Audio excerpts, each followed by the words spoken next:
Fenway Park, the JCS New England Television Network presents exclusive coverage of Boston Red Sox baseball. Today, Game 2 of this three-game series between the Red Sox and the Anaheim Angels. Good afternoon, everyone, and welcome. I'm Sean McDonough along with Jerry Remy. Great to have you with us as the Red Sox go for their third straight win. Last night was one of the most enjoyable nights at the ballpark in a long time. It was billed as the return of Mo Vaughn, and it started with Mo receiving a thunderous standing ovation. He saluted the crowd as he stepped in for his first at-bat, but that first at-bat set the tone for the evening as Pedro Martinez took over the festivities. He struck out Mo, the first of a career-high 15 strikeouts for Martinez. He combined with Tim Wakefield on a shutout as the Red Sox won by a score of 6-0. It was a great night last night. Great atmosphere at the ballpark. You know, you get it a few times a year when the Yankees are in town, when Vaughn comes back now, and Roger Clemens, and it was really tremendous. And for those fans that were here last night, they certainly got their money's worth. It was Pedro who stole the show last night from Mo Vaughn, but Mo's still got a couple of games left in this series. And today he'll be taking his swings against the player who provides the storyline of the day, Juan Pena, 21-year-old right-hander just recalled from Pawtucket. He'll make his major league debut today. Already a resume of highlights, including a no-hitter last year for Pawtucket against Durham. That was last July 22nd. He struck out 14 in that ball game. This is the second time, Sean, he's been called up to the Red Sox this year. He did not pitch the last time up, and you can imagine how nervous he must be this afternoon. You sit in that dugout last night, and you watch the reaction from the crowd. You look at Major League lineup for the first time, and you got to sit there and say, man, this is a little bit different than AAA. But the Red Sox are very confident in his poise. He's a very confident young guy, and they think he's going to do just fine in this ball game here this afternoon. And as we saw in the graphic, he is a prolific strikeout pitcher. He'll be opposed today by Tim Belcher, who's off to a woeful start with an ERA of 9.96, but he's been tough on the Red Sox in the past. First pitch from Fenway Park right after this.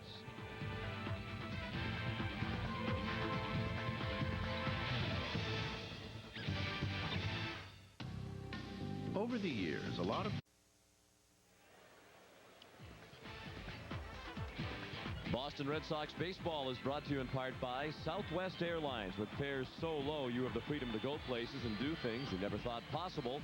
Fly Southwest Airlines. And by your friendly Dodge dealer. From cars to minivans to trucks, it's about change, the new Dodge. A little bit of fog still lingering over downtown Boston as the Red Sox and Angels get ready to meet in Game 2 of this three-game series. Red Sox winners by a count of 6-0 last night. And they'll look to make it 3 straight wins, 2 in a row over the Angels behind Juan Pena this afternoon. The starting lineup's brought to you by Southwest Airlines. For the injury-plagued Anaheim Angels, Darren Erstad, the left fielder, leads off. Andy Sheets is the shortstop. Mo Vaughn will hit third and play first base. The cleanup hitter is center fielder Garrett Anderson.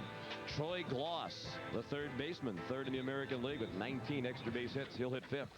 Todd Green is the DH. Tim Unroe gets the start in right field. Matt Walbeck is the catcher. And batting ninth, the second baseman, Jeff Hewson. The defense this afternoon for the Red Sox, John Valentin will be at third base. Nomar Garciaparra, the shortstop. Jose Offerman at second and Mike Stanley at first. Left to right, Troy O'Leary, Darren Lewis, and Trot Nixon.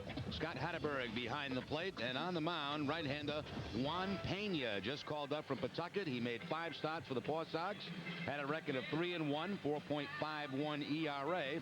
I am told by Joe Kerrigan that he'll feature a sinking fastball, a changeup, a split-fingered fastball, and also a slider. So I would imagine in the case of any young pitcher making his major league debut, if you can make it through the first couple of innings, you'll be able to settle down some. Apparently he is not a very hard thrower, but he does throw strikes, as you saw in the numbers. Just 7 walks issued during his time at Pawtucket this season. And the man calling the balls and strikes in Pena's major league debut is John Shulock. Dale Scott, the umpire, at first. The crew chief, Joe Brinkman, at second. And Darrell Cousins has the plays at third.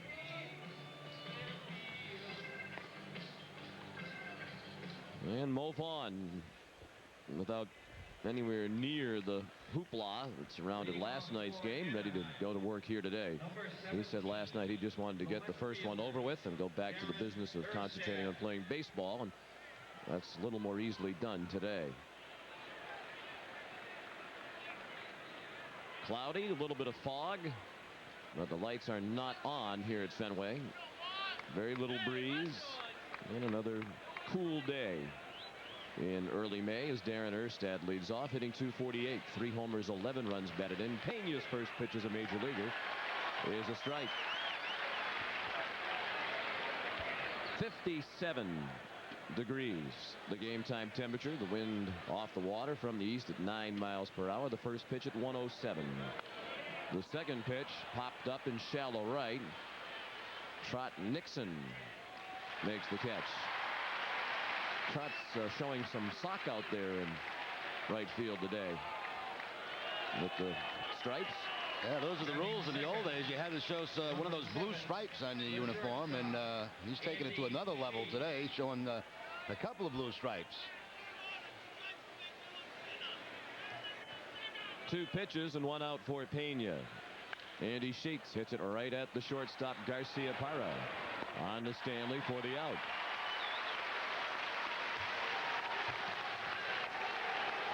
Well, so far, Pena says this stuff's easy.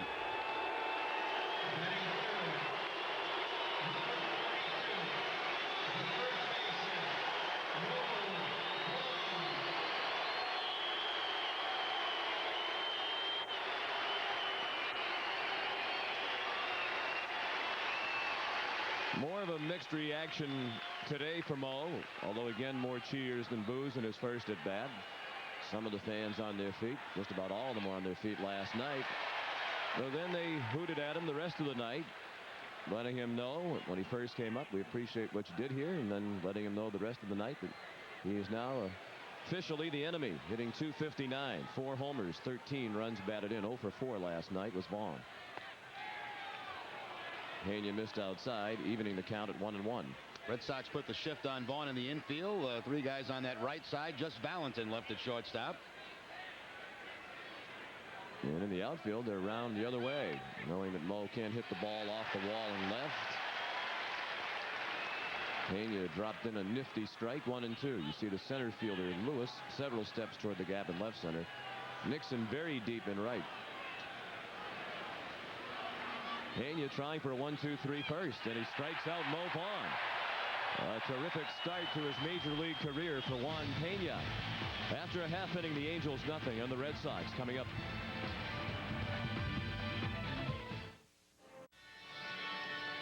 Juan Pena made quick work of the Angels in the top of the first. Now the Red Sox come to bat. Their starting lineup brought to you by Southwest Airlines. The Red Sox are 514-14. They have Jose Offerman, the second baseman, leading off.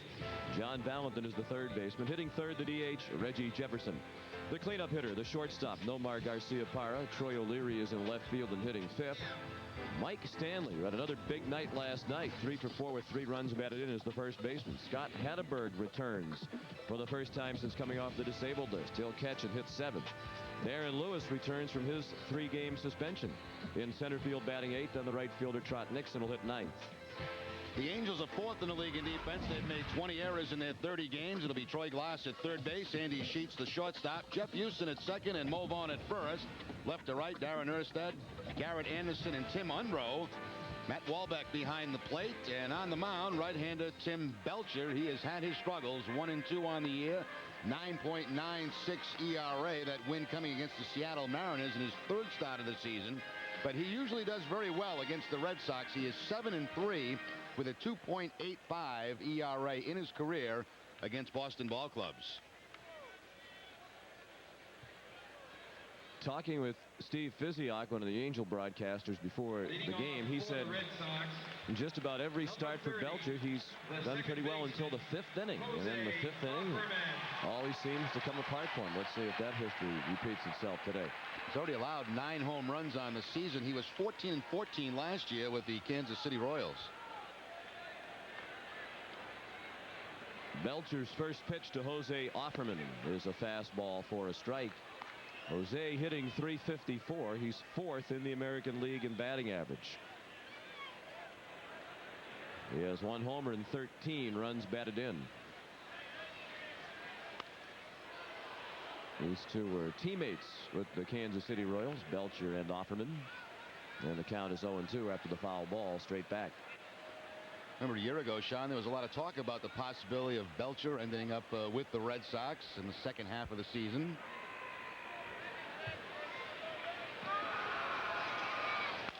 The 0-2 hit slowly towards second, charged by Houston, safe at first. Offerman.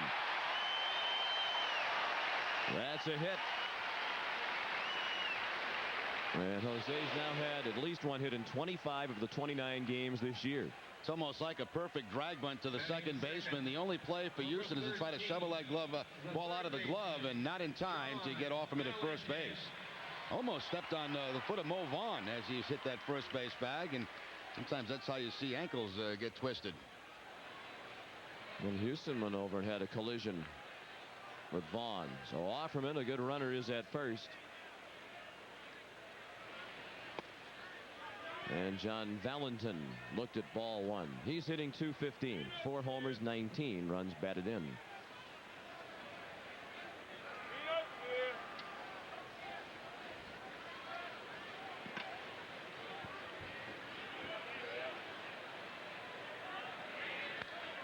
Foul ball. 1-1.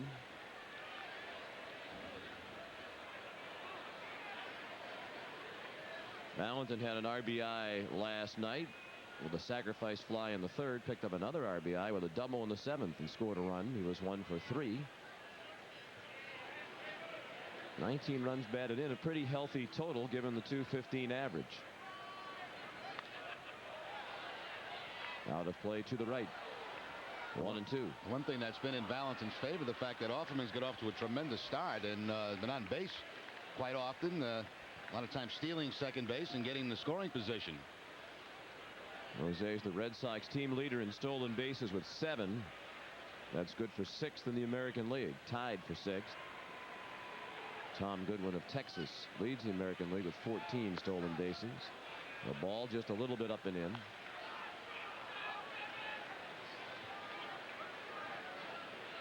Belcher, 37 years old.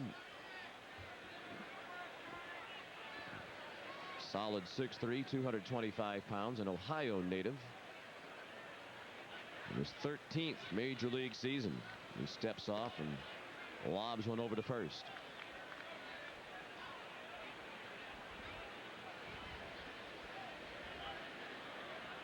My goodness, last 5 years he's had more losses than anyone. 66. Well, he also hasn't been on the best of teams over that span either. Kansas City was a losing proposition there. I believe some time with Detroit. Yep, 1 year in Detroit in '94. He went 7-15. Actually led the league in losses that year. Kansas City the last 3 years.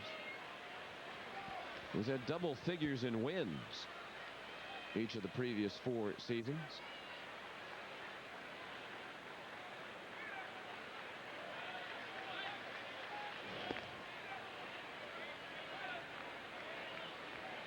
Belcher's above 500 lifetime. He has 137 career wins, 129 losses. 8 games over for his career. He's pitched for the Dodgers, Cincinnati, the White Sox, Detroit, Seattle, Kansas City, now Anaheim.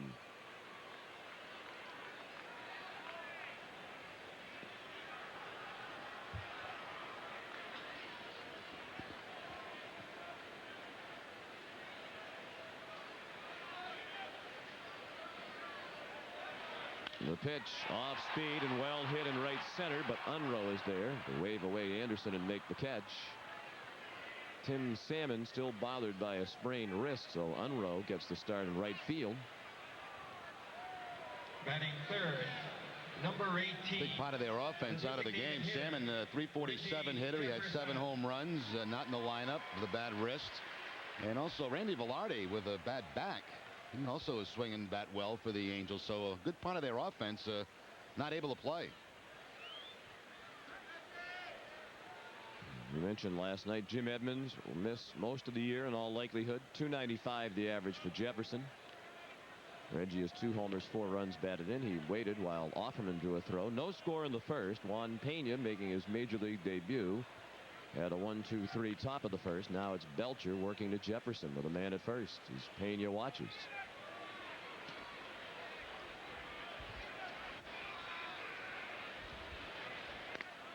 Foul ball off the catcher Walbeck, who's back in action after a heavy collision. with Troy O'Leary in the late innings last night. As Walbeck tagged out O'Leary on a play at the plate, Troy bowled him over. There was some talk after the game that some of the Angels were upset about that play. And we'll see if there's any lingering after effects. Bounced right at the second baseman Houston to Sheets to Vaughn. A 4-6-3 double play that ends the inning. After one, no score.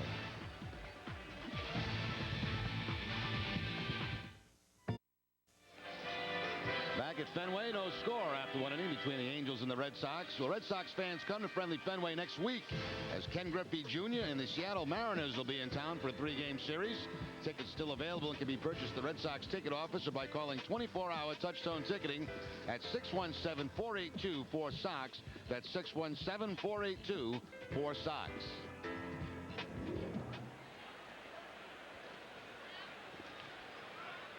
Juan Pena at an easy 1-2-3 first inning, his first as a major leaguer. And he'll face Garrett Anderson, Troy Gloss, and Todd Green here in the second. I was surprised to find out this morning that there are a lot of good seats available for that Seattle series. Usually when Ken Griffey Jr. and the Mariners come to town, it's a tough ticket, but there are plenty of good seats available for the Seattle series if you want to come out and see perhaps the best all-around player in the game in person. I think there's also a chance that Alex Rodriguez will be back off the disabled list possibly for that series. He's getting very close to returning. Garrett Anderson takes ball one low. He was 0 for 4, struck out 3 times last night. Pedro Martinez fanned 15 through 8 innings, and then Tim Wakefield struck out 2 while pitching the 9th, so they combined to strike out 17 while shutting out the Halos. Been a long time since we called them the Halos. The Anaheims.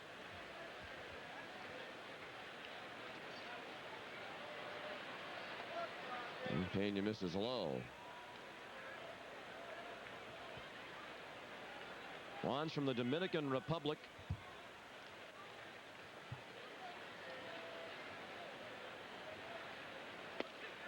And he throws a strike at the knees, a full count on Anderson.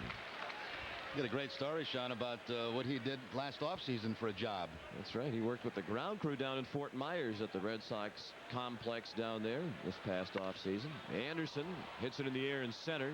Lewis drifts back and has it just shy of the warning track. Red Sox wanted to be able to keep an eye and assist Pena with his offseason conditioning program. Number 14. He also benefited from having a little extra change in his pocket. As a member of the ground crew, they really didn't want him pitching in winter ball, wearing himself out, coming back into this professional season, the regular season. I think if there's a rain delay today, he'll help Joe Mooney pull the tarp out, get out the rake. He'd probably be right over there pushing that top out and then get some of that stuff they put on the infield to dry it off. He'll be doing all kind of stuff. Those guys do a great job. They don't need the help, but if they do, Pena has experience. 1-1 the count on Troy Gloss, the young third baseman. At 303, 5 homers, 18 runs batted in. Big swing and a miss. Hey, one thing, there's no indication that Pena is nervous or scared at this point of the ball game. He's just going right after these Angel hitters, throwing strikes. The 21-year-old Pena pitching to the 22-year-old Troy Gloss. 1-2 pitch. He struck him out. Hatterberg has to throw down to first to Stanley. So 5 up and 5 down for Juan Pena. 2 of them via the strikeout. Well, you mentioned a strikeout pitcher at AAA. He led the league in strikeouts a year ago. He had 36 in 26 innings this year, and I would have to guess quite a few of them came on this pitch right here, the slider down and away. He seems to be a good example of the kind of pitcher who demonstrates you don't have to throw hard to get hitters out. If you change speeds and throw strikes, move the ball around. That's what Pena's done so far. He throws a strike to Todd Green. The DH batting .244 with 5 home runs and 16 runs batted in. No score in the second. Pena doesn't throw as hard as Pedro Martinez, but he's having similar success to that experience by Pedro last night. Trying for another 1-2-3 inning in his third strikeout. And there it is. 6 up and 6 down, and 3 strikeouts in 2 innings for Juan Pena. No score after an inning and a half. You're watching Red Sox baseball on the JCS New England Television Network.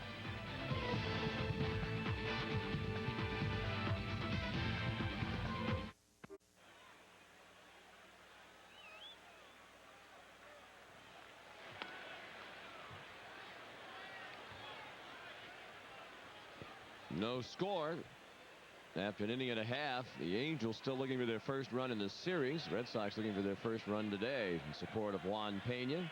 Batting forward for the Red Sox, number 5. Nomar Garcia-Parra will lead off. Nomar Garcia-Parra, O'Leary, and Stanley. Here in the second for Boston. Nomar strides to the plate, riding a 10-game hitting streak. His average is .314. With 1 homer and 13 runs batted in.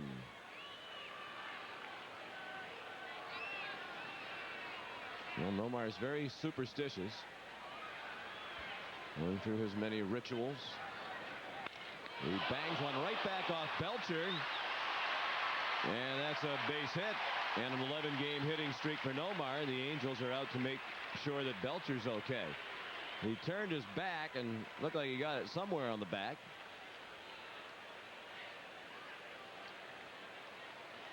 Well, the pitchers have had targets on them these 2 games in this series. Now, last night, Omar Olivares a couple of times. The line drives right back up the middle. Pedro got hit by a ball off the leg. Actually, that looked like he got him on the back of the arm. Well, this gets Jeff Torborg off the hook. The base hit for Garcia-Parra. Starting to mention about Nomar's superstitions, and we hope that he wasn't aware that Jeff Torborg is here today, the former Major League player and manager, now a broadcaster. In the booth just to our left. He was here as a broadcaster on the day Nomar's 30-game hitting streak ended 2 years ago, and the day that the 24-game hitting streak ended last year. There's Jeff. One of the truly nice people in all of baseball. Working with Steve Physiak. Here's a look at the ball as it struck Belcher. Apparently he's going to continue. Number 25. He got turned around, and fortunately he got that in the back of the arm, but that is the pitching arm, so I have to watch that as the game goes on, see if that stiffens up on him. Another rocket right back up the middle.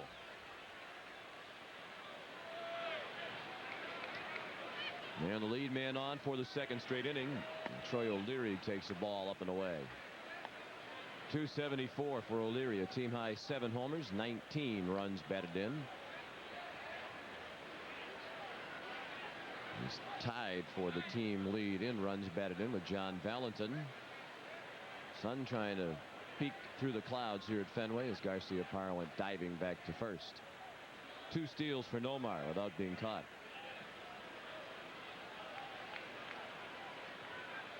Haven't seen a lot of the sun at Fenway Park this year. You know, it would be nice to see a little sunshine and last longer than maybe 20 minutes. I guess toward tomorrow, I guess it's supposed to break out and start to be decent. Time for Mother's Day.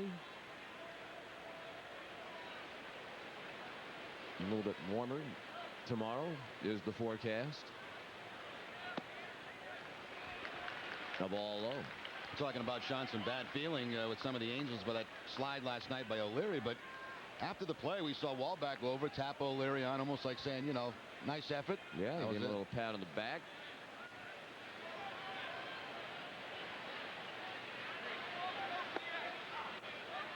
Taking it all the way on 3-0. It's 3-1. Apparently some of the Angels didn't like the fact that it was 6-0 when Troy went barreling into the catcher in the late innings, but it's tough these days to keep track of when I guess you're supposed to play hard and when you're supposed to stop doing that. 3-1 pitch driven toward the left field corner. That is off the wall. Garcia-Parra into third, and O'Leary has a double.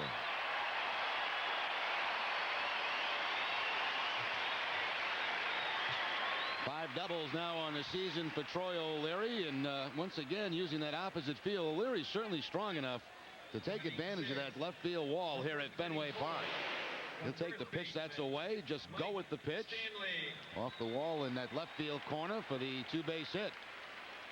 So it's a couple of balls hit hard this inning. The one by Belcher. That hit Belcher by Garciaparra. Now O'Leary.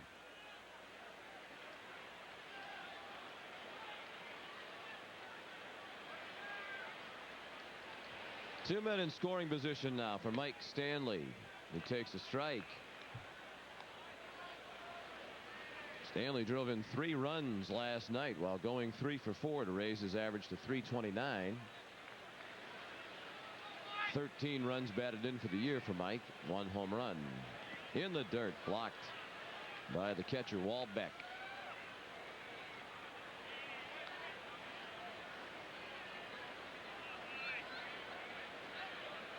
Stanley, one of the best, tied for 4th in the American League batting average with men in scoring position. Tony Fernandez leads in that category. He also leads the league in hitting overall. Fernandez was 5 for 5 last night for Toronto, his first career 5-hit game. Off the end of the bat, a foul ball. And a count of 1-2 on Stanley, trying to break this scoreless tie in the second.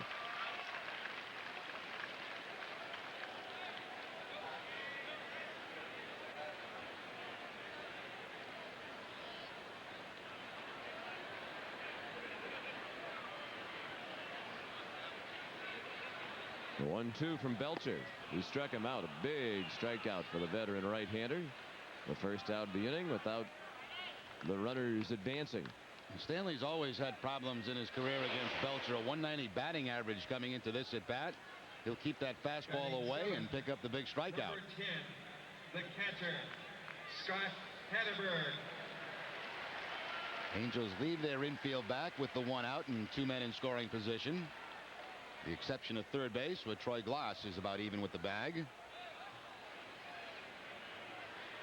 Scott Hatterberg up for the first time since April 15th, when he went on the disabled list with an inflammation of the right elbow. For the season, Hatterberg 2 for 9 with 2 runs batted in. Spent some time on a rehab assignment down in Pawtucket. Went 1 for 10 in 3 games for the Paw Sox.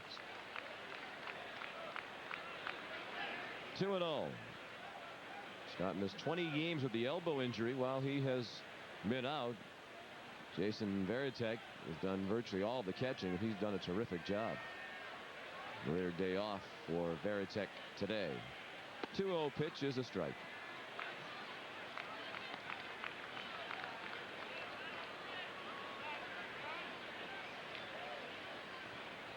Garciaparra at third, O'Leary at second, 1 out. Second inning, no score. Hatterberg to be followed by Darren Lewis.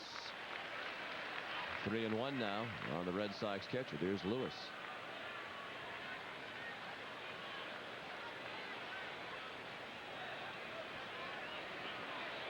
Saw Darren down there in the on-deck circle. We did not see the familiar smiling face of Liv Dooley, who sits down there and has for many, many years. And we hope she's feeling well. Ball in the dirt, ball 4.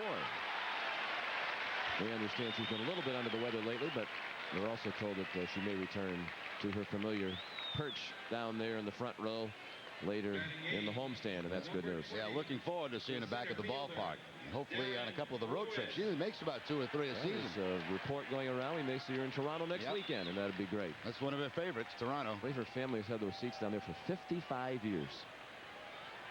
Now here's Darren Lewis after serving his 3-game suspension for his battle with Jarrett Wright of Cleveland when he charged him out after Wright hit him for the second time in their one-on-one battles. Down the line and foul.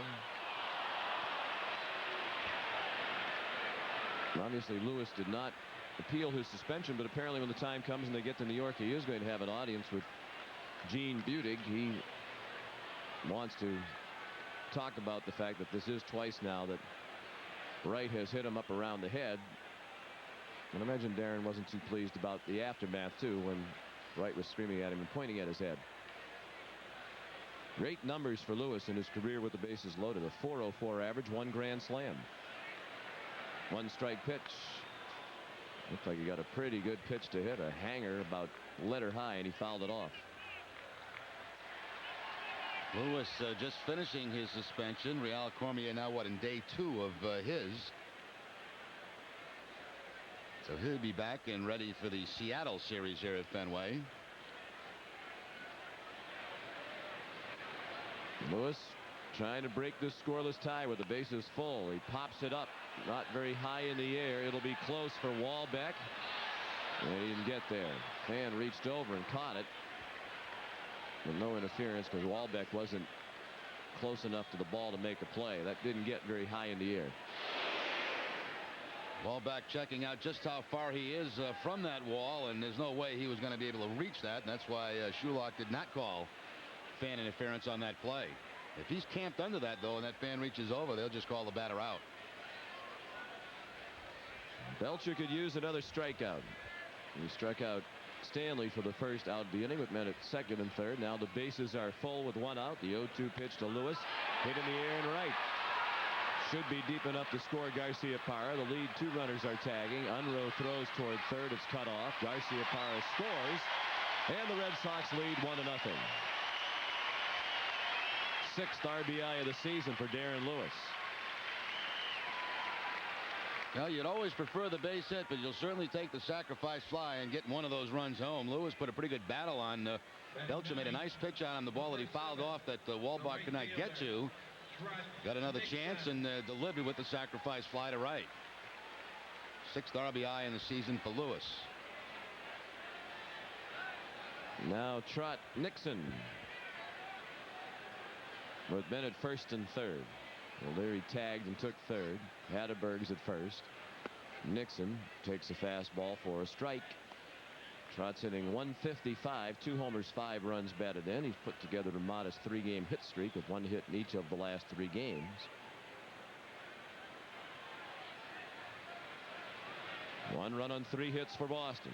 No runs, no hits for Anaheim. The Angels have not had a base runner in 2 innings against the rookie Juan Pena.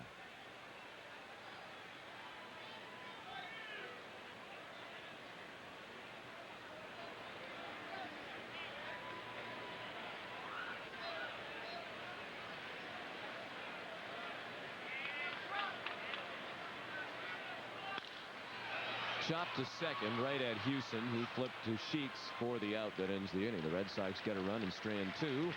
After 2, Boston 1 and Anaheim nothing.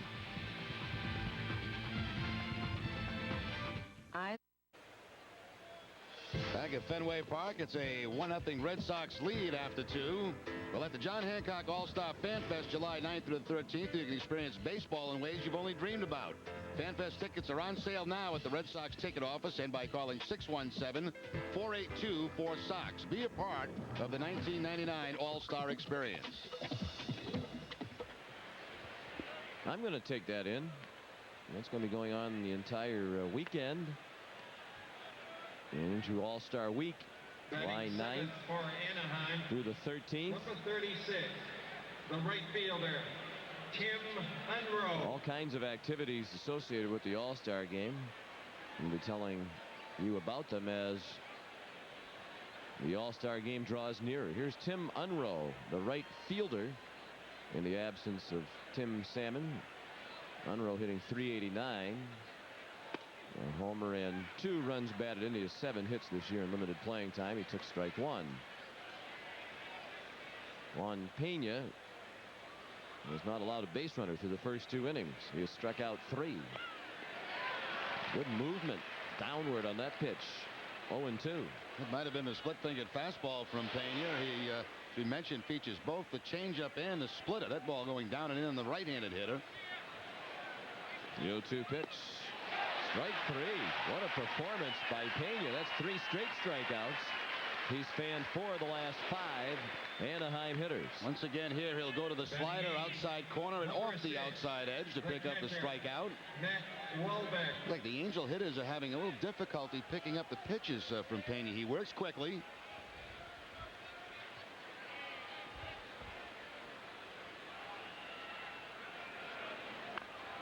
Trying to bunt his way on. Wahlbeck, a good bunt. Stanley to Pena for the out. Well done by Stanley and Pena.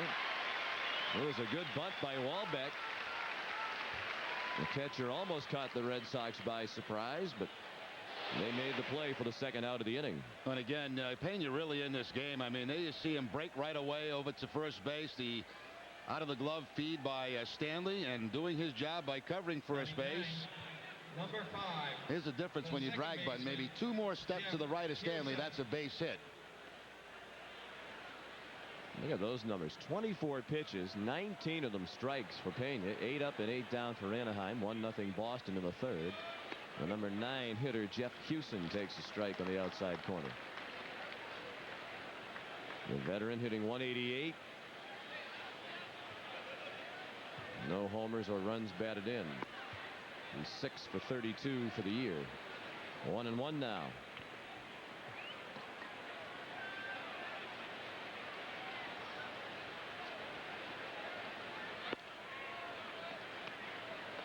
The Angels made a roster move prior to the game. They called up infielder Dave Silvestri from their AAA team at Edmonton. They sent left-handed pitcher Mike Holtz to Edmonton. So an additional everyday player available for Terry Collins. He needs all the healthy bodies he can find. This injury-riddled club. The 3-1 pitch fouled out a play to the left. The full count now on Hewson. Terry talked to you about making a comeback? No. I thought I heard our inane banter hotline phone ringing earlier. It might have been the Angels skipper. No, they're just fine without me. How many years did you play for the Angels? 3 years. 75, 6, and 7 before getting traded here. Of course, spent all my minor league time in the California organization. Some hot spots? Twin Falls, Idaho. What was that like? Oh, that was just beautiful. Beautiful country. Are there actually falls there? Didn't see any. There should be at least 2 of them based on Twin Falls. 3-2 pitch. Where else did you go? Let's see. I went to Stockton, California, Quad Cities, Iowa, El Paso, Texas, which was a lot of fun playing in El Paso. That was a great place to play minor league baseball. And then a few weeks in Salt Lake. Yeah, excellent. The Diablos. El Paso Diablos. 3-2 pitch. He walked him. So Pena was perfect for 2 2/3 innings in his major league debut before the walk on a 3-2 pitch to Hewson. He's the first Angels base runner. The left fielder, Darren Erstad. First Stockton, California named for former Red Sox announcer Dick Stockton. He has a big home there, a big mansion. You visit there, you can take the tour. The Dick Stockton Museum. The lovely Mrs. Stockton, Leslie Visser, former Globe sports writer. Darren Erstad took ball 1. Second time around now for the Angels against Pena. Let's see if they have a little better approach this time around. Obviously, none of those players are familiar with Pena.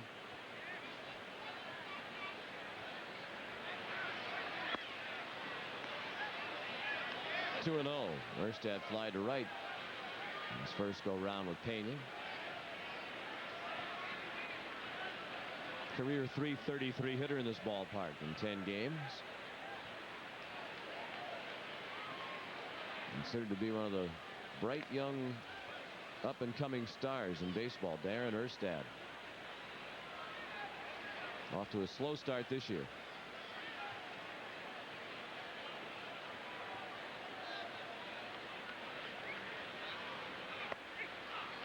Borderline strike. Erstad's just 24 years old.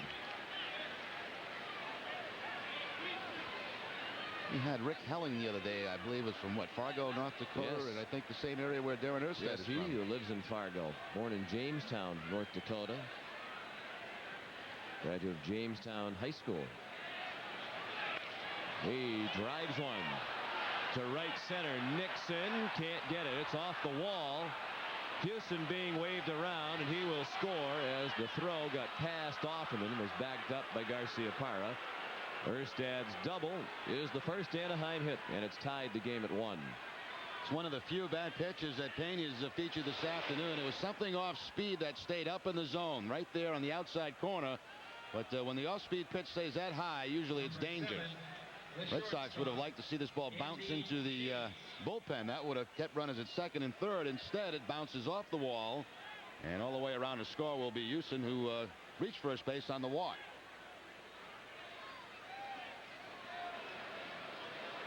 Now the go-ahead run at second with 2 outs in the third for Anaheim. Andy Sheets took strike one. He grounded to short in the first. Wasn't Erstad a kicker also? He was. He's a terrific all-around athlete. In high school, he kicked a 50-yard field goal.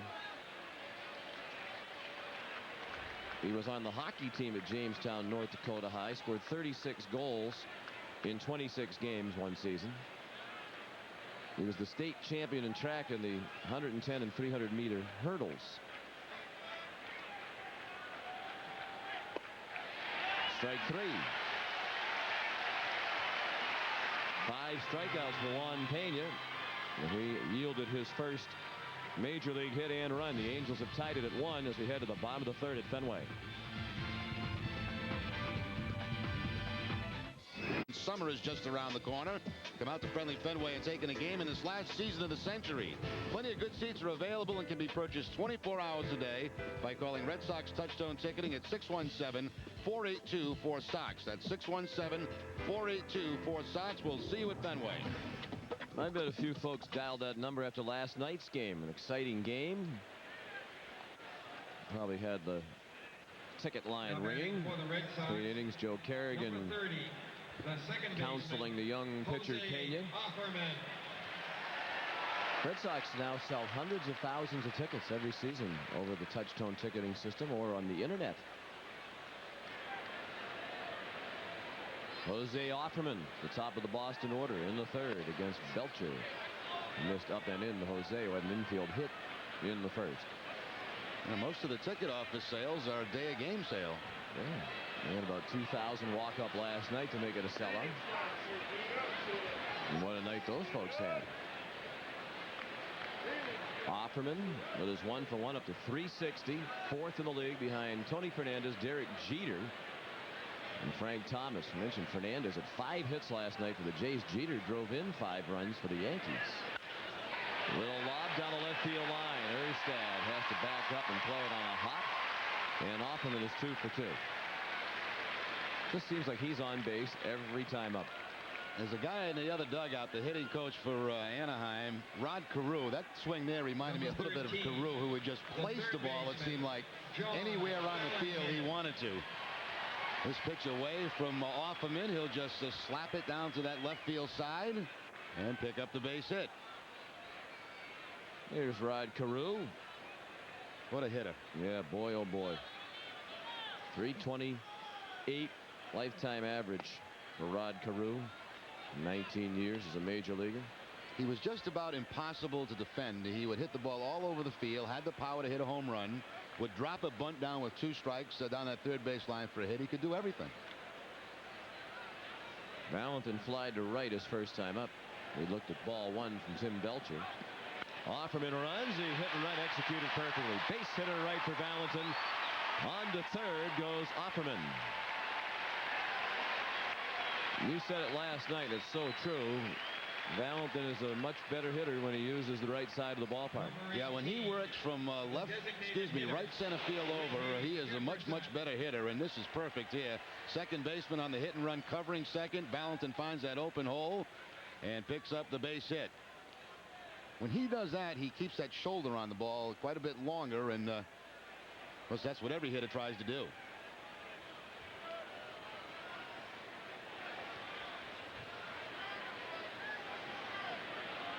The Red Sox trying to reclaim the lead. Jefferson hammered one foul.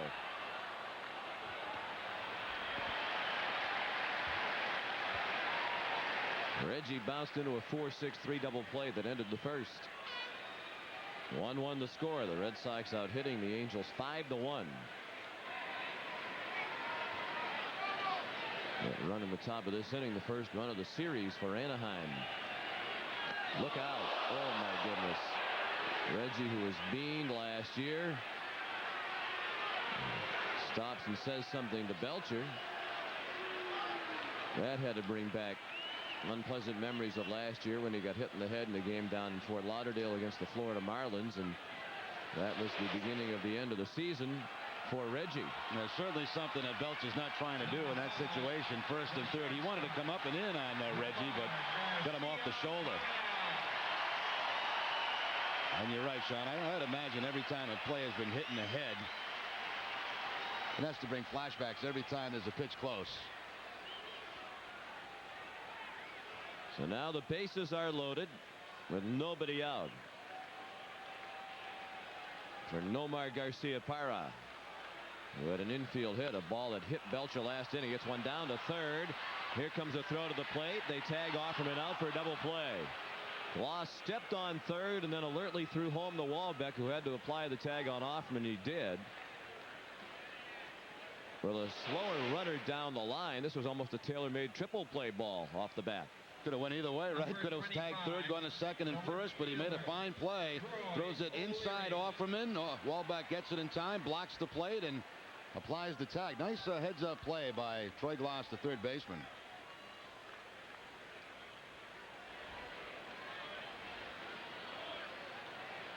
So now it's two men on, and it's O'Leary trying to dump one in shallow right, and he does. A bloop hit in front of Unruh. Around to score Jefferson, and the Red Sox lead again. It's 2-1. Troy O'Leary has his second hit in as many at-bats today, and that's his team leading 20th run batted in of the season. Yeah, big two-out base hit there by O'Leary. It looked like they were going to get out of trouble with the bases loaded situation and score no runs, but O'Leary, right toward the end of the bat, an off-speed pitch. He'll drop it in the twilight zone and pick up an RBI. Jefferson scored. Garcia-Parra to third. Well, the Red Sox lead 2-1.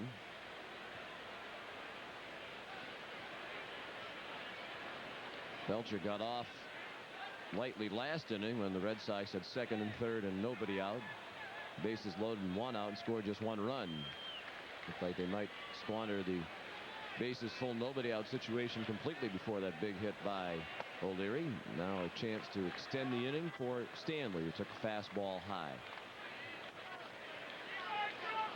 Mike struck out swinging with two men in scoring position and nobody out in the second. That's the only strikeout to this point for Tim Belcher. Pulled foul.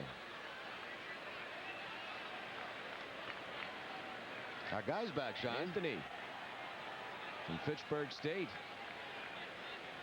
When he's fly, I've never seen him boot one. No. We'll probably jinx him now. Look at that hand on top of the ball. Excellent fundamentals, and he just works at his craft. He does. And stylishly so. The top hand seems to add a certain flair to even the most routine grounder. I wonder if we could get him on our phone on his walkie-talkie.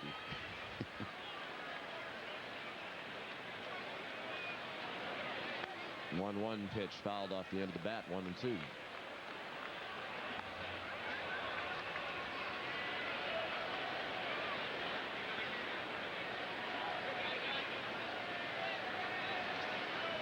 Stanley is the sixth batter here in the third inning. Lob to first. Check in on O'Leary. Times in this situation, 2 strikes, 2 outs, a possibility of a double steal. You got the good speed at third base in Nomar. O'Leary is not fast. He has not attempted a stolen base this year. He is not running, and it's a fastball high. One of the things, talking to the Angel people, that has been noticeable about Belcher is he doesn't seem to be throwing as hard as he did in previous years. That high fastball is just 80 miles an hour.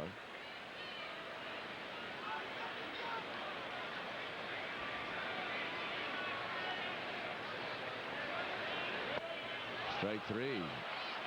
Looked like Stanley missed a pretty good pitch to hit. Second time he has struck out. Belcher yields just 1 run in the third, but the Red Sox have the lead now, 2-1. Back in a moment. We're back at Fenway Park. And through 3 innings, the Red Sox lead 2-1. They've out-hit Anaheim 6-1. An impressive debut for Juan Pena as a major leaguer. He has struck out 5, has allowed just 1 hit. Shown a variety of pitches. He's changed speeds very well. Has had excellent control. Well, the 1 walk did hurt him. Houston walked and scored on the Erstad double in the 3rd for the only Anaheim run of the game. The Red Sox with single runs in the 2nd and 3rd. Now batting for Anaheim, number 42. And Pena will face the meat of the order for Anaheim here in the 4th. Mo Vaughn, Garrett Anderson, and Troy Gloss, the 3, 4, and 5 hitters. Mo struck out swinging his first time up. Now 0 for 5 in the series with 3 strikeouts. And 0 for his last 11, going back to the last series he played in. Ball 1 outside.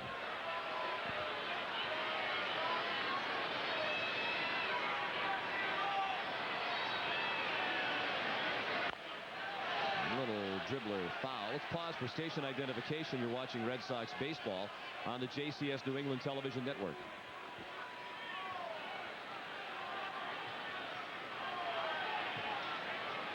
EITV Channel 5, Eastern and Central Maine's home for Boston Red Sox baseball. And the pitch is a called strike.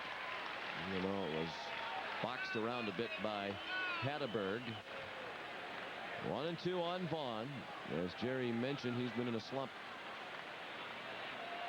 The ankle still bothered him a little bit. I mentioned he sprained his ankle in the first game of the year. He just did fight that one off. That's he's very lucky he didn't break that ankle on that play in Anaheim, first game of the season. That's going to take a long, long time to get back to 100%. That's his push-off leg, his left ankle. They have the shift on again in the infield for Mo. Takes the ball down and in. Here's a look back at it. Opening night at Edison Field in Anaheim, over by the Cleveland dugout. An awkward spill. And then while batting, he fell down. And wound up missing time as a result of the ankle injury. The tough thing about that injury, Sean, is that you can't do very much when you're on the disabled list and trying to get back. You obviously can't go out and jog on it or run. It's very difficult to take batting practice.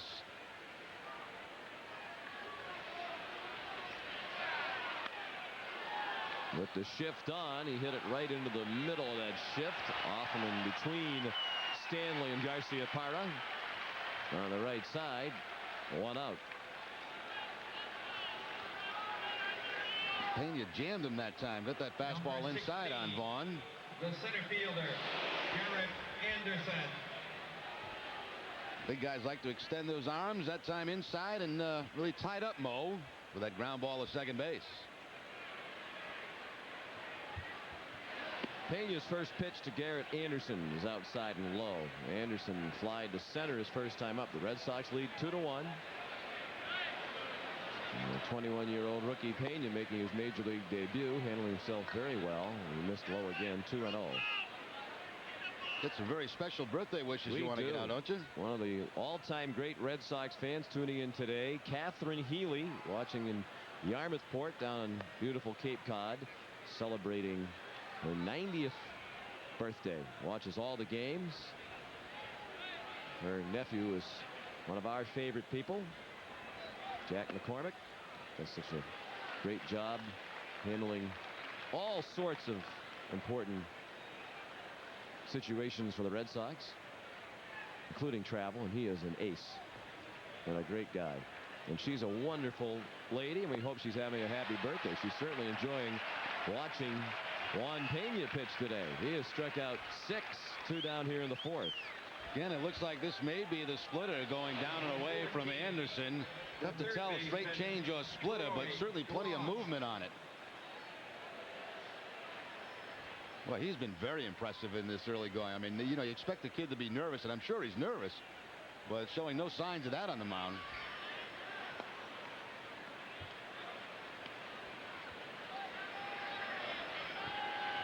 Ball to Troy Gloss. 2 outs, bases empty. 2-1 Boston in the 4th. Gloss chopped one foul. He struck out swinging his first time up.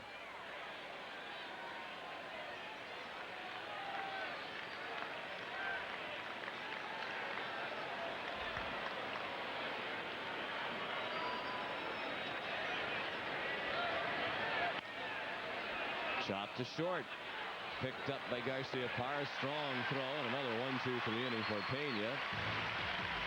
He is breezing right along. We head to the home half of the 4th at Fenway Park. The Red Sox 2 and the Angels 1.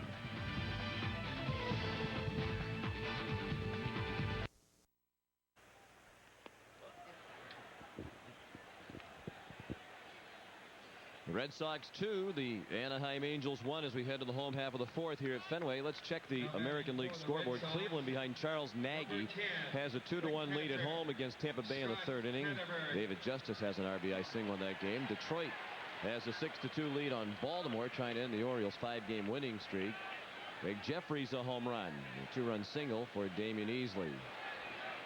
Seattle and the Yankees are scoreless in the 2nd. The only other game underway. Freddie Garcia and El Duque. Orlando Hernandez on the mound in that game. Later on, Texas at Toronto.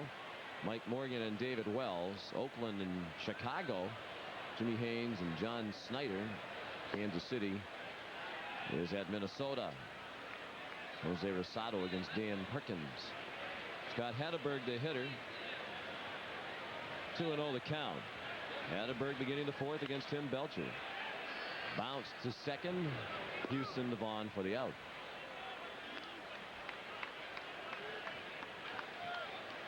Hatteberg now 0 for 1, having walked his first time up. Number 20. Well, only one easy inning for Belcher in this game back in the 1st. He got a double play from Jefferson in that 1st inning, but he has struggled in the next 2, but the Red Sox just with the 2 runs. Darren Lewis delivered a sacrifice fly with the bases loaded and knocked in Garcia-Parra with the first run of the ball game back in the 2nd. A delay for a beach ball on the field in the right field corner.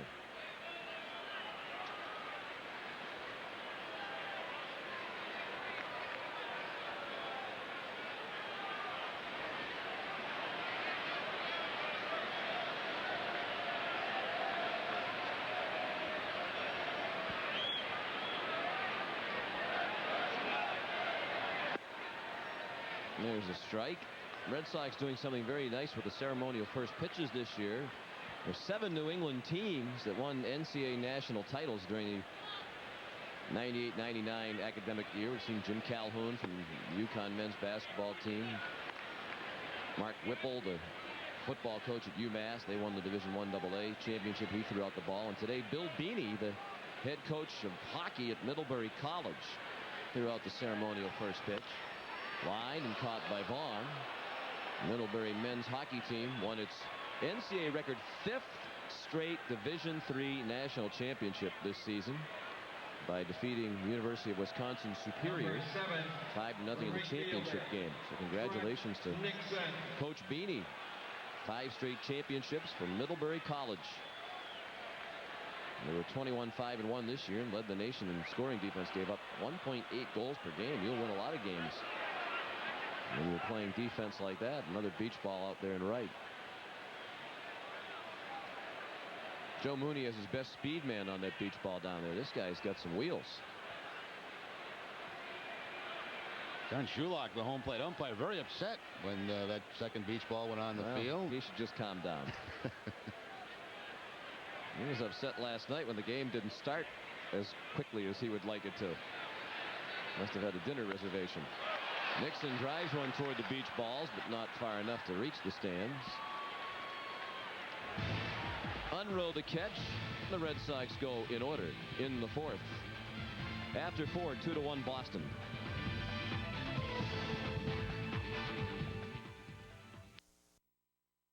Red Sox lead 2-1 through 4 innings. The Angels are here again tomorrow at 1 o'clock. We'll have the ball game for you over most of these stations.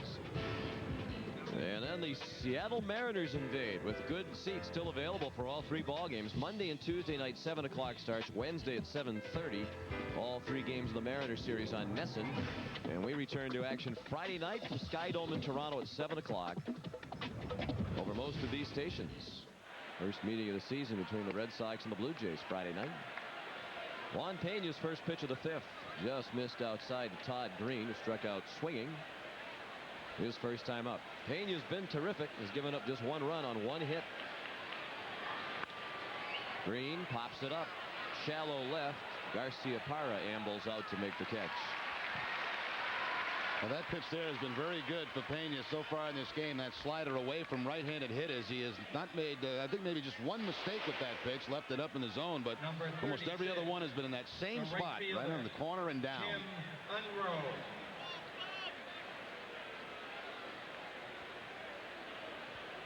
Pena's retired 5 in a row. He started the game by setting down the first 8 Angel hitters, then walked Jeff Houston on a 3-2 pitch with 2 outs in the third. Houston scored on an Erstad double.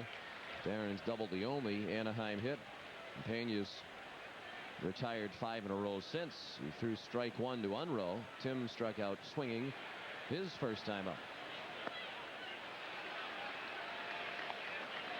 And he's in the hole here, 0-2.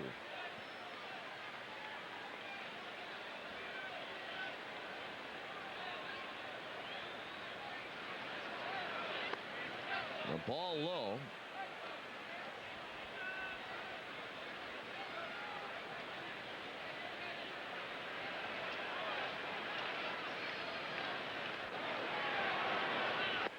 And strike 3. Unruh whiffs for the second time.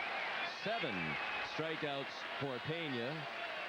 All of them swinging. Third strikes. So they had 17 last night against the Angels, and now another 7 so far in this game. The same pitch again. The slider down and away. Must have a very late break to it, because certainly the Angel hitters are not picking it up very well.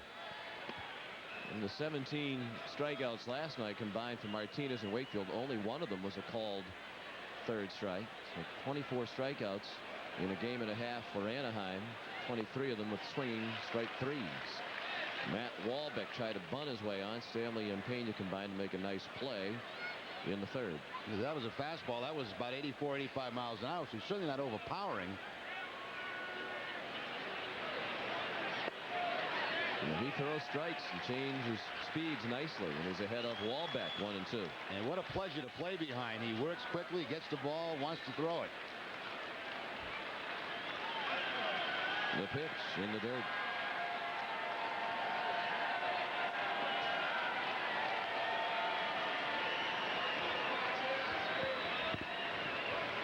.64 pitches thrown by the 21-year-old.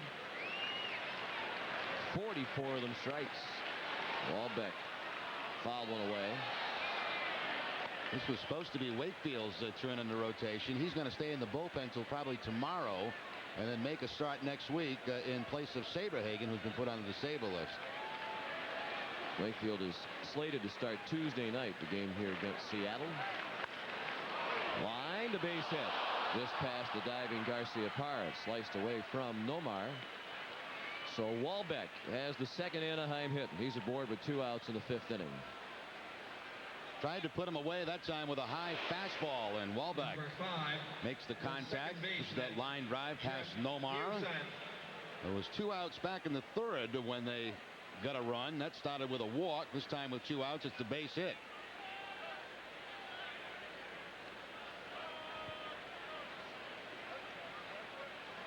And Houston is the batter. And he lines one to left center. Lewis on the run, makes the catch.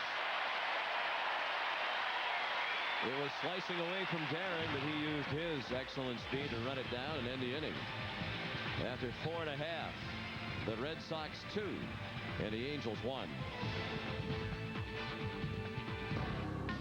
Over the years, a lot of You have the freedom to go places and do things you never thought possible.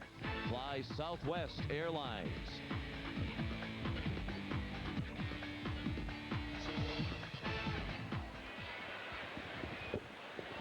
Halfway through the ball game, the Red Sox lead 2-1.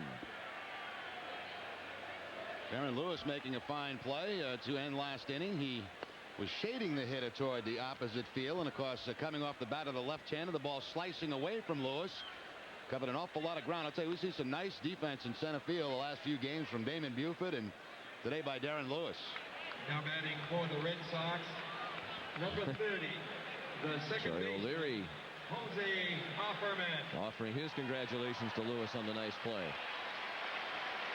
So the Red Sox would like to make this lead a bit more comfortable. We've had some chances against Belcher. They scored just 2 runs. Jose Offerman 2 for 2, a couple of singles. Top of the order, he grounds one down to first. Mo Vaughn has it and makes the play himself. That's 5 in a row retired by Belcher. His is the best string of the afternoon. Number 13. Oh, looks like he's hobbling a little bit. A little, and you know, Juan, he just got back defensively a couple of games ago to first base, which I'm sure will make him a better hitter. He does not like the DH at all. Oh. John Valentin takes a strike. John flied to right in the first and executed a perfect hit and run when he singled into right with Offerman running in the third. 2-1 Boston in the 5th. The second baseman Houston to Vaughn, 2 outs. Well, they say this is usually about the time where Belcher really starts to have big problems in the games, and maybe his problems today earlier in the second and third inning, but he looks like he settled down nicely. Well, the 5th inning has been the bad inning for him just about every time out. He's had just 1 decent start this year. That was a game against Seattle and Anaheim when he went 7 innings. Other than that, he hasn't made it past the 5th in any of his other 5 starts. Chance to do that today with 2 outs in the 5th. Reggie Jefferson, the batter, 1 strike to count. Reggie was hit by a pitch and scored in the 3rd. Bounced into a double play in the 1st. He lines one to the left field corner. Erstad over to play it. Reggie trying for 2. Erstad with a strong throw, and Jefferson is safe.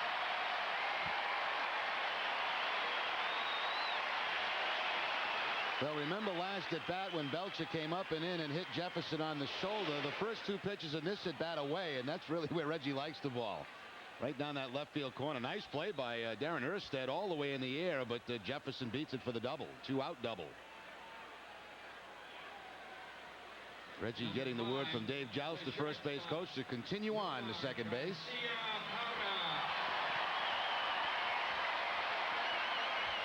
4th double of the season for Jefferson.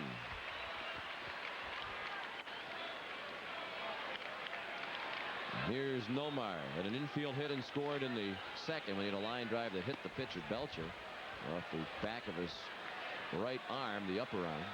Nomar reached on a fielder's choice in the 3rd.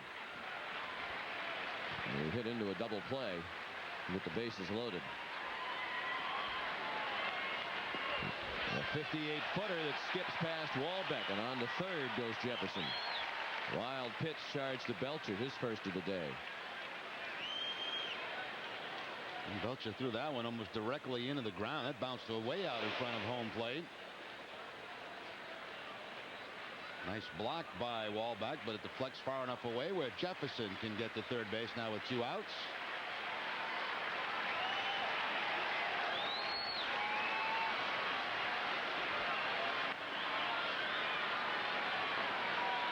Belcher will work from the windup with the runner at 3rd. The 2-0 pitch on the corner. Well, the sun was out for a while, but the clouds are back. Looks like the fog's starting to roll back in over downtown.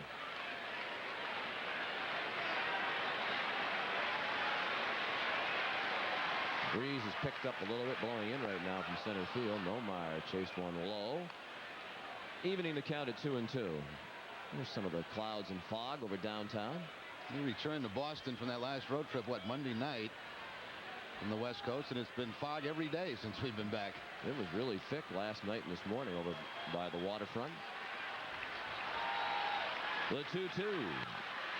In the air in center, Garrett Anderson casually makes the catch. That ends the inning. The Red Sox take the man at 3rd. 5 innings played at Fenway. The Red Sox 2, the Angels 1. 482-4 Sox. That is the 7:30 start on Wednesday, I believe. And you are correct, sir. With Griffey and the rest of the Mariners coming to town, that's a heck of a buy. What a salesman you are. Are you working on a commission basis? Just preparing for my next life. You and Shirley MacLaine. You never know when this one's going to be over. Baron Erstad. There's one of the 2 Anaheim hits and their RBI. Look out. Smashed into the Red Sox dugout. He was way out in front of that one. Counts now 0-2. Grady Little had made his way down to that end of the dugout, and he might have got it. Well, he went lunging face first up the stairs by Jim Rice. He's got a joke every day. Oh, he sure does, doesn't he? Red Sox bench coach Grady Little there on the right, talking with Jim Rice, invaluable aide to Jimmy Williams.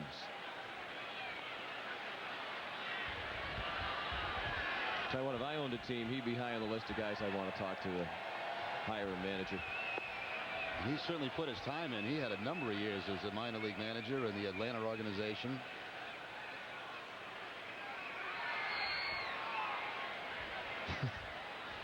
Just looking at him makes you laugh. And he's just, as you say, always armed with a joke, always in a good mood. I mean, you never find him having a bad day. I must admit, too, a lot of the jokes, I probably get about maybe 4 to 7 of them. Is that a reflection on his jokes or your ability to understand them? I think my ability to understand the joke.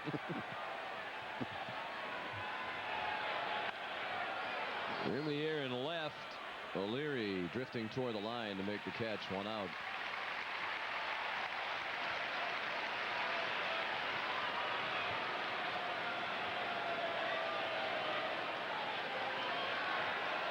Number 7, the shortstop, Andy Sheets. Juan Pena pitching very, very well in his major league debut. He's allowed 2 hits in 5 1/3 innings. The Red Sox lead 2-1. Andy Sheets is 0 for 2.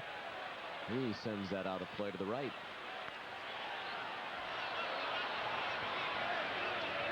I mentioned the Mariners series. Monday, Tuesday, and Wednesday, all the games on Nesson. Sheets pulls 1 foul. Full house in the photographer pit there today. Jeff Passero pitched Monday night for Seattle against Pat Rapp.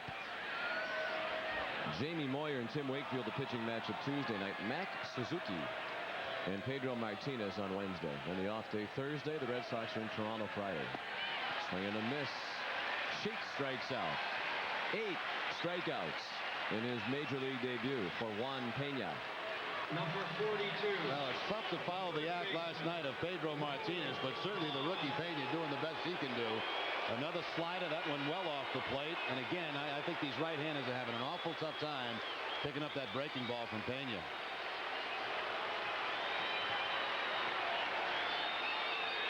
Mo Vaughn still looking for his first hit of the series. Checked his swing, took ball 1 low. Mo's 0 for 2 today, has struck out and grounded to second.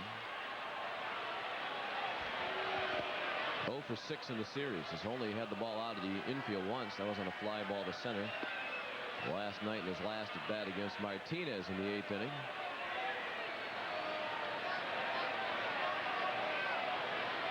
Shift on again in the infield with the outfield around toward left. A lot of room toward the triangle for Mo. Nixon straight away and deep and right. The 2-0 pitch. Lined against the shift, the base hit.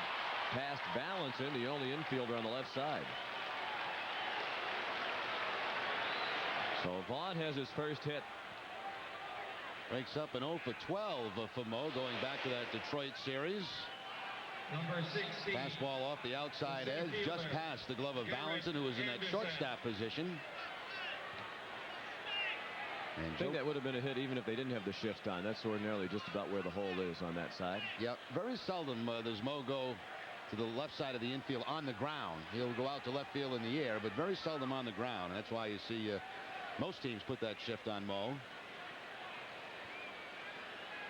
Joe Kerrigan at the mound. There is bullpen action for Jimmy Williams.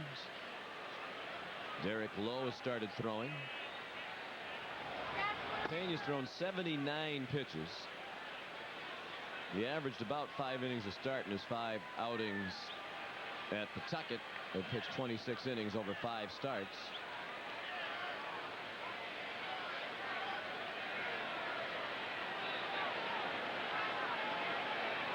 Vaughn at first, the tying run. Aboard, and Stanley's playing behind him with 2 outs here in the 6th inning. 2-1 Boston. Garrett Anderson has flied to center and struck out. Bounce to deep first. Stanley, the backhand stab, the flip to Pena. That's the inning. Heading to the bottom of the 6th, the Red Sox 2, the Angels 1. You're watching Red Sox baseball on the JCS New England Television Network.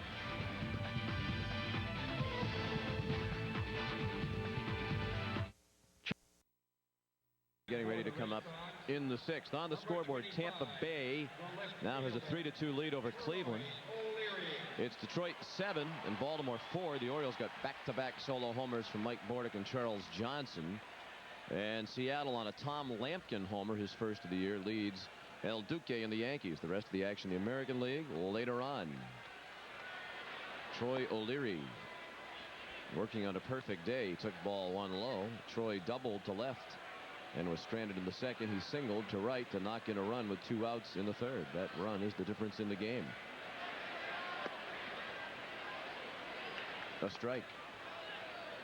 Now, you mentioned earlier you played in the Quad Cities. I've been sitting here all day trying to think, what are the Quad Cities in Iowa? I think one of them or 2 of them in Illinois. Yeah, Davenport, Moline, Bettendorf or Bettencourt, something like that. You didn't live there when you played? No. In Chicago. I wish. Line into the gap in left center. 3rd hit of the day for O'Leary. He'll have to hurry, and he is safe. Just ahead of the tag of Jeff Hewson and the throw of Garrett Anderson. 3 for 3 for O'Leary with 2 doubles and a single. 6 doubles now on the season for O'Leary. He's got the perfect day going. 2 doubles and a single. Also drove in a run. Garrett Anderson making another fine play in the outfield. That ball bounces off the cement part of the wall down below the padding. Makes the throw all the way in the air, but O'Leary safe at second base with the leadoff double.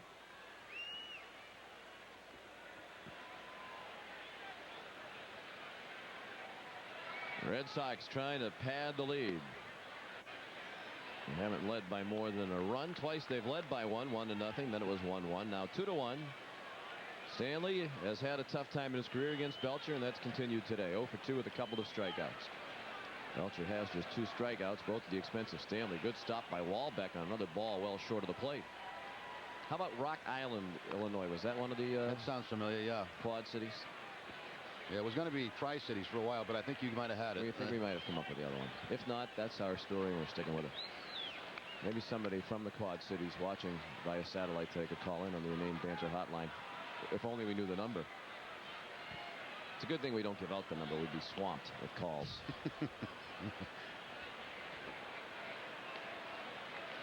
2-1 the count now.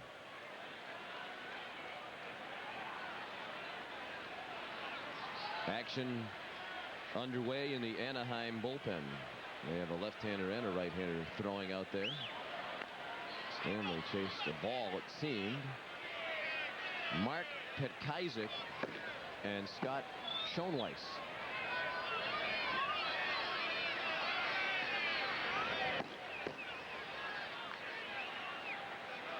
The 2 names Jerry Remy was working on before the game. Yesterday and today. And they both up at the same time. Walbeck out to the mound.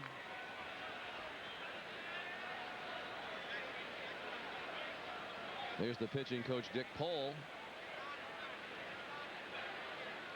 Dick was doing some work with Belcher between starts, trying to get him on track. 72 pitches thrown by Belcher today. His 2-2 to Stanley was chopped foul again.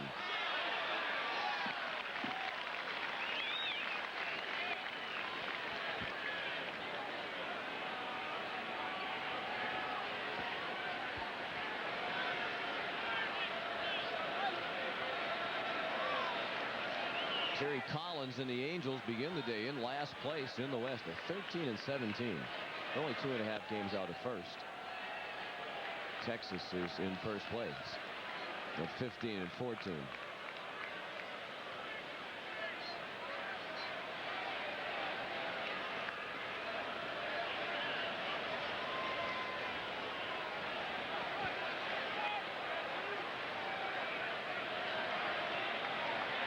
The 2-2. Strike three, the hat trick for Stanley. He walks off without an argument as he took one at the knees. 3 strikeouts for Belcher, all of them at the expense of Stanley.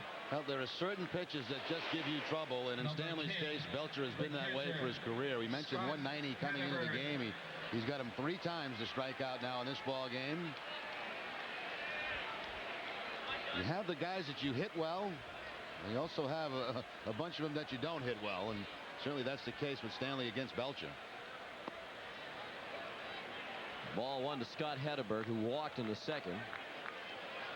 Grounded to second in the fourth, playing in his first game since April 15th.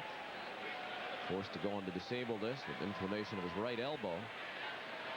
Trying to deliver O'Leary from second with 1 out. At an increasingly gray Fenway Park. Clouds and fog settling in. We just had the weather report on the big screen out there in center field between innings, and we were told it was not going to rain during the ball game.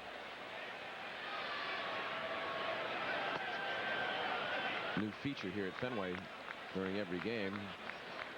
During a break between innings, there's a news, weather, and sports update courtesy of the folks at New England Cable News. And the weatherman said no rain until tonight. Let's hope he's right.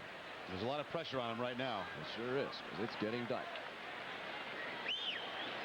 Hedberg takes the ball up and away. 3-1 on Scott with Darren Lewis on deck.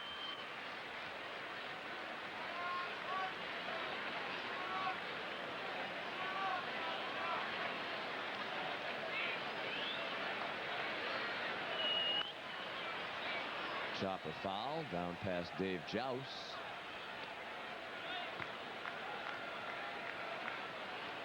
I'm a little bit surprised Dave didn't make a play on that ball. Well, that's the kind of chance, as a coach, you dream about, just a little roller. Yeah, usually he'll do that too, and then flip the ball up in the first couple of rows to a fan for a souvenir.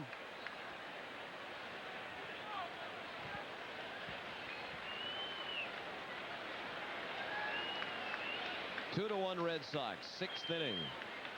Crowd hoping for a big hit from Hedberg on the 3-2 pitch. There it is, base hit.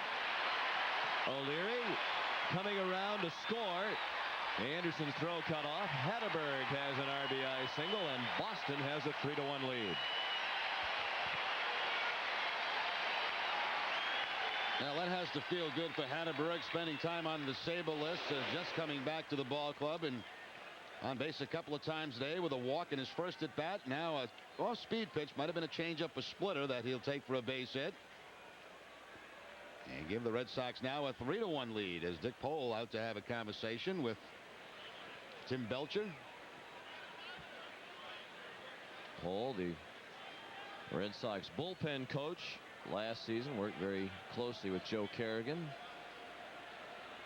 and the pitching staff. Of course, Dick pitched for the Red Sox. The center fielder. Dick Pole walks right by his buddy there, Wendell Kim, too. Those two very close. They were together in San Francisco as coaches, in addition to their time together with the Red Sox. That was Dick's security blanket. He didn't like flying very much. Oh, no. At all, as a matter of fact. Well, Dick Pole is definitely a white knuckle flyer. Lewis pops it up in shallow right center. Anderson takes charge. 2 outs. He would have this certain lucky seat that he would sit on in the plane. And Wendell was always right there with him, either in the seat in front or in back of him. And anytime there's a little bump in the road, Wendell would have to calm Dick down. The right fielder. And then if somebody sat in those seats, he would make him leave. Yes. Here's a fun guy to sit and talk with on the plane. But you notice that if it did get a little turbulent, his attention tended to drift. Nixon drives one to left. Erstad on the run. It's over his head. Hatterberg around second, digging for third. Nixon trying for two, and he's there. The throw goes to third. It's a double to Trot Nixon. He's 1 for 3 today, and that's a 4-game hitting streak for the Boston right fielder.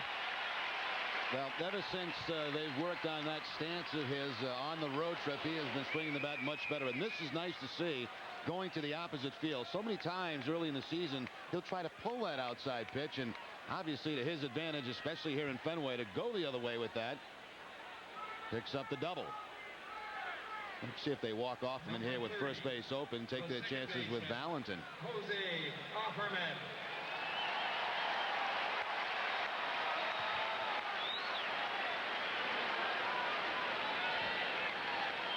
Looks like they're going to come after Jose. Runners at second and third and 2 outs. Ball 1 inside. Offerman 2 for 3, 2 singles and a ground ball to first last inning. Red Sox in double figures in the hit column again today. They now have 10. Fouled out of play to the left. Wahlbeck in pursuit. No chance. Unless he has some sort of rocket or something that could zip him up to the upper deck. That was up in the roof boxes. That'd be fun. They gave the players those little jet propulsion things. They could zip right up there and make a play. Dick Pole would like that, though. Anything in the air flying around, he probably would not be in favor of.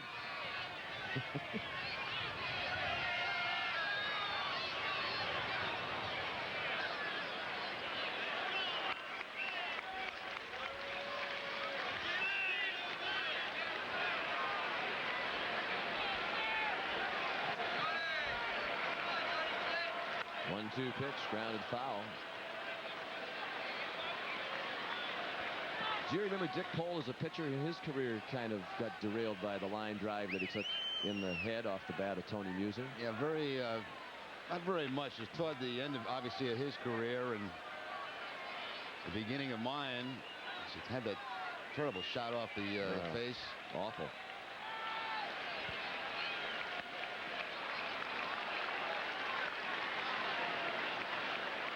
Two and two now.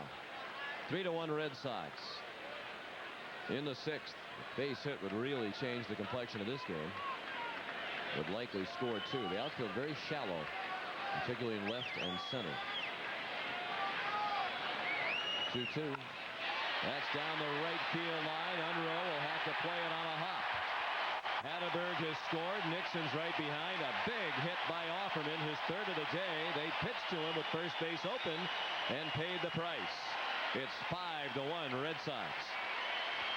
It looked like they wanted to stay inside on Offerman, that hole at bat with the fastballs and breaking ball, and this time Offerman with 2 strikes looking for the ball inside. Got the breaking pitch and a line drive base hit. Offerman now with 15 RBI in the season. Boy, and the hits just keep on coming for him. You mentioned Sean, 4th in the league coming into the game today. With the 3 hits in the ball game now, he has 43 to tie Shannon Stewart for the most in the American League. And that hit knocks Belcher out.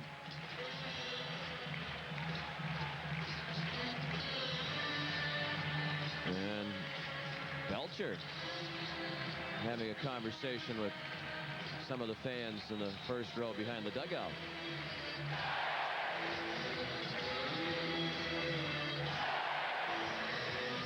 Mark Pekazik, the new pitcher, when we come back.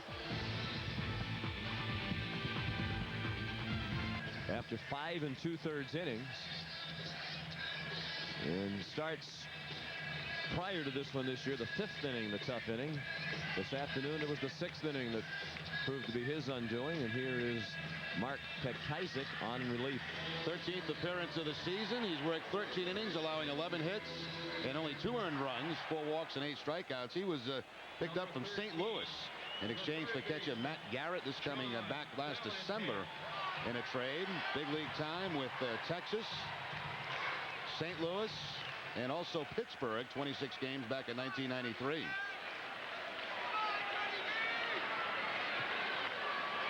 His first pitch, a strike to John Valentin. John's 1 for 3, a single to right in the third. He's batting with 2 outs and Jose Offerman at first after a 2-run, 2-out single. The Red Sox been getting the clutch 2-out hits again today. Offerman back to first with 7 stolen bases. But Kysak's from Beaumont, Texas.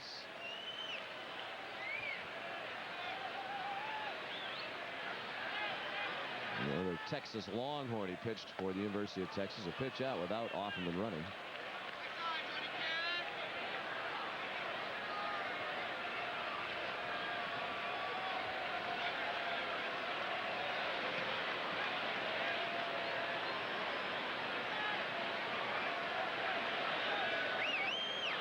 Another throw to first. See Derek Lowe continuing to throw in that Red Sox bullpen, so maybe that's going to be it for Pena this afternoon.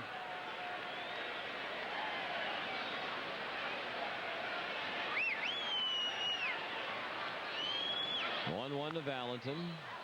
Foul ball straight back.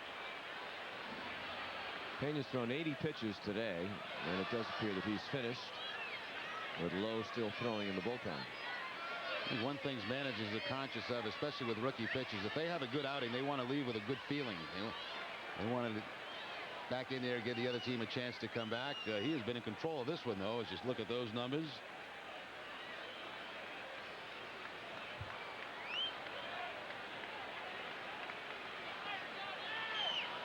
Another pitch out.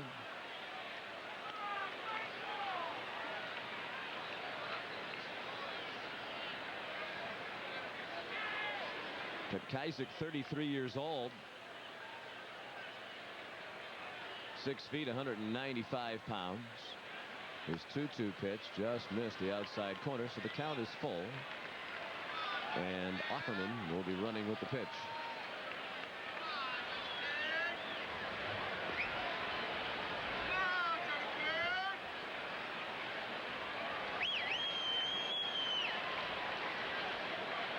There he goes. And Valentin hits it in the air. Well hit. Left center. Anderson can't catch it. It's off his glove and to the ground. And the Red Sox lead 6-1 as Offerman scores from first on a double by Valentin.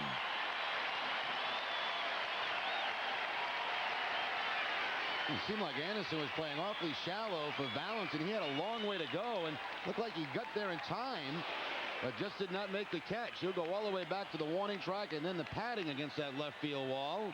I think the wind knocked this down just a bit and just didn't make the catch on it. Looked like it hit off the heel of the glove and bounced away. Not even sure if it got the glove. It might have been off the arm. Yeah. Ball that could have been caught.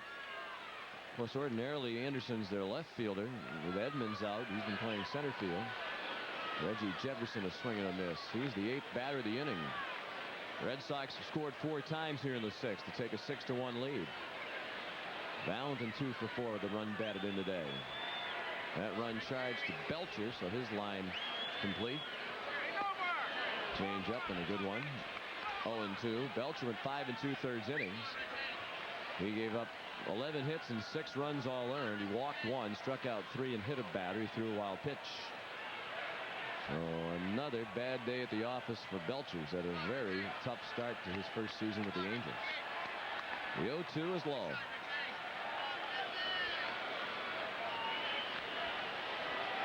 Not imagine, Jerry, when you get to be Belcher's age, 37, you have a prolonged stretch like this. You must start to wonder if you're losing it. Now, watching him pitch today, Sean, I really didn't notice much of a difference from a year ago, pitching for Kansas City when he won 14 games. He's going through a spell right now, and I'm sure he'll turn it around and pitch better baseball for the Angels before this one's over. He knows how to pitch, and I think just right now he's having trouble making his pitches at certain locations. Softly to Vaughn, played nicely on the backhand by Mo. And that ends the inning. The Red Sox get 4 to open it up. They lead 6-1 after 6 at Fenway.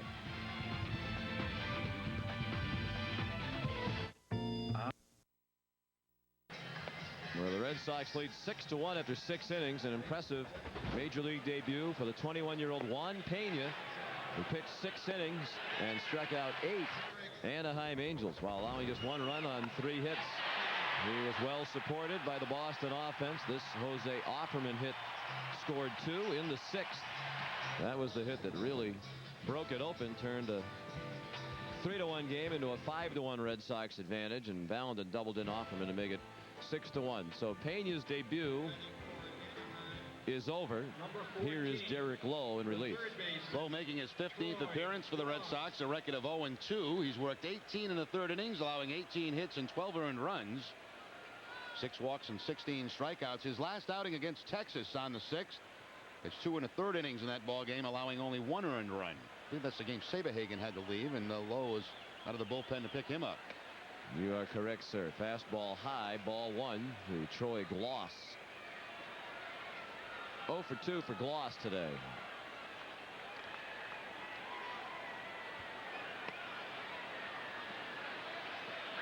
Gloss is struck out and grounded to short. Well, wasn't that an impressive performance by Juan Pena? Can't have a much more impressive debut than the one that he had here today. Yeah, you really had to like what you were watching today, and that breaking ball, the slider for him, was nasty today against those right-handed hitters. Took charge right from the 1st inning. And there's a strike.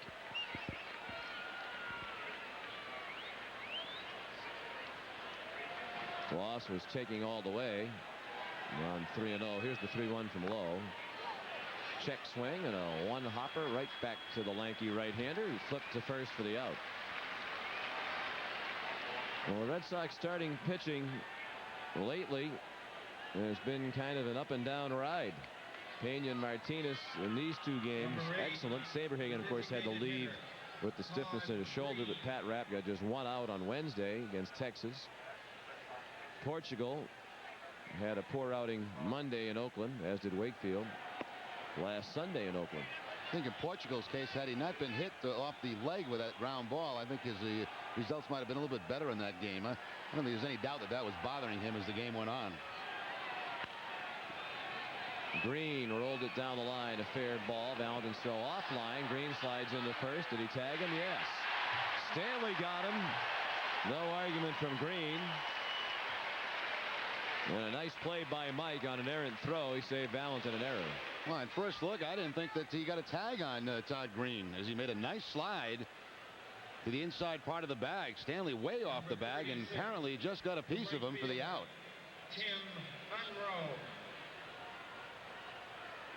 This throw by Valentin will sail up toward the runner. I'm not so sure about that. No. Green didn't argue, so maybe he just did get a true. piece. Dale Scott right on top of it, too. Tim Unroe has struck out twice. 2 outs, bases empty, 7th inning. Derek Lowe in relief. Juan Pena throws a strike.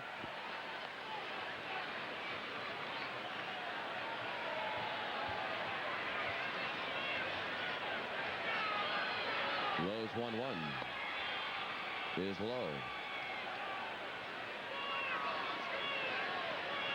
Monroe spent all of last season in the minors in the Cubs organization. In the hole, base hit. 4 hits for Anaheim. We pause for station identification. You're watching Red Sox baseball on the JCS New England Television Network. This is WABI TV Channel 5, Eastern and Central Maine's home for Boston Red Sox baseball.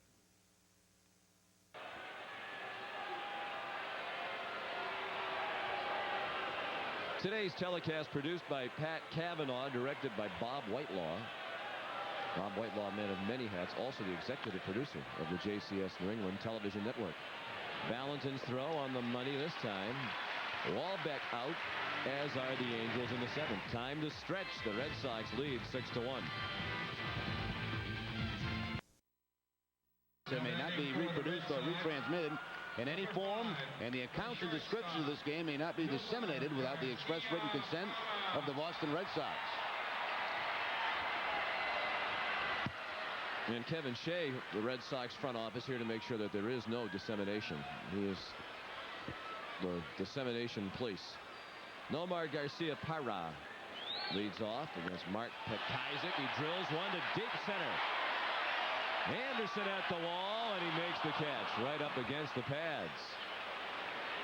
Well, on another day with a little help from the breeze, or even just a warmer day, that one's up into the center field bleachers, but not today. Number 25. Nomar has picked some bad days and bad ballparks to hit those fly balls in center field. Over in Detroit a couple of times.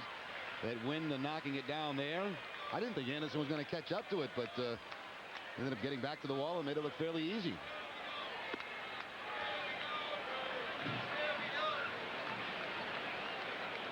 Troy O'Leary's 3 for 3.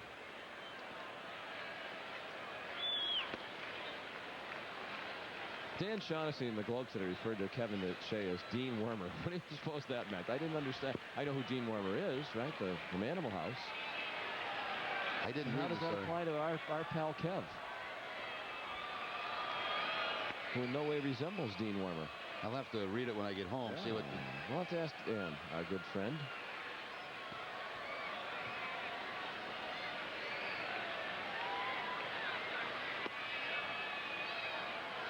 Three and one.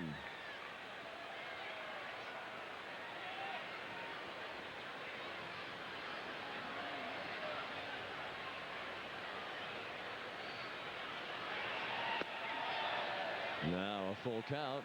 O'Leary will be followed by Mike Stanley.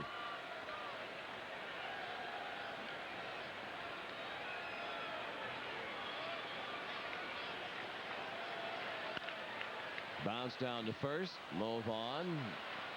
Hobbling again. 2 outs. Did you happen to see any of the fans Mo supposedly had in attendance tonight from a certain Number 24, the first baseman, establishment in Rhode Island? But I saw a couple of signs. Uh-huh. Young I was focusing mainly on the game. As not you looking always are. for that particular thing. Yeah, right. Shaughnessy said in his column he wasn't sure that he had spotted any of these ladies, but it is difficult to just walk up to somebody and say, "Pardon me, are you a stripper?" It's kind of bad form. Oh, I don't know. Breaking ball missed. 2-0. Actually, I was looking for most parents. I didn't get a chance to see them. They were here. They were in a game. box. Luxury box upstairs, but they enjoyed visiting with many of their old friends. But Kaiser behind Stanley, 3-0, 2 outs, bases empty, 7th inning. Well, they had a picture of a couple of them, so apparently a few of them were here. Ball 4.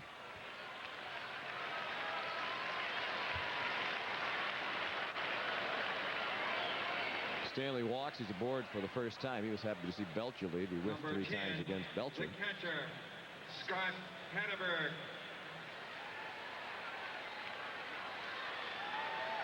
Here's Scott Hatterberg. He had a big hit last inning. A single to right center that drove in a run. He scored later in the inning. Red Sox lead 6-1 in the 7th. But Kaiser in relief of Belcher throws strike 1, a swing and a miss.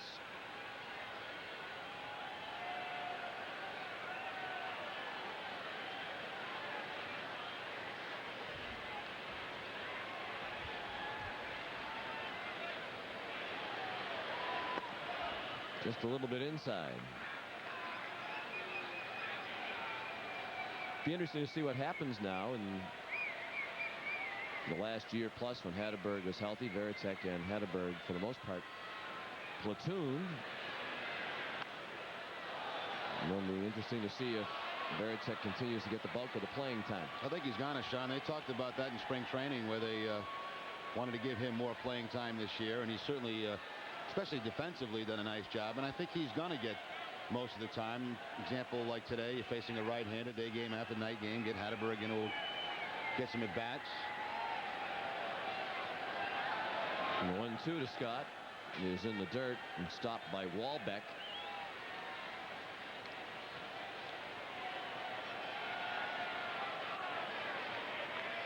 Red Sox also have a bright young catching prospect in the minors, Shea Hillenbrand, who's been tearing it up at Double-A last year in A-ball. He led the Midwest League in hitting as a catcher. An unusual feat. Don't see many catchers leading leagues in hitting. Jimmy Williams was talking about him a couple of weeks ago on the last homestand, and he really liked him a lot. The little bit he saw of him in spring training. Big, strong kid.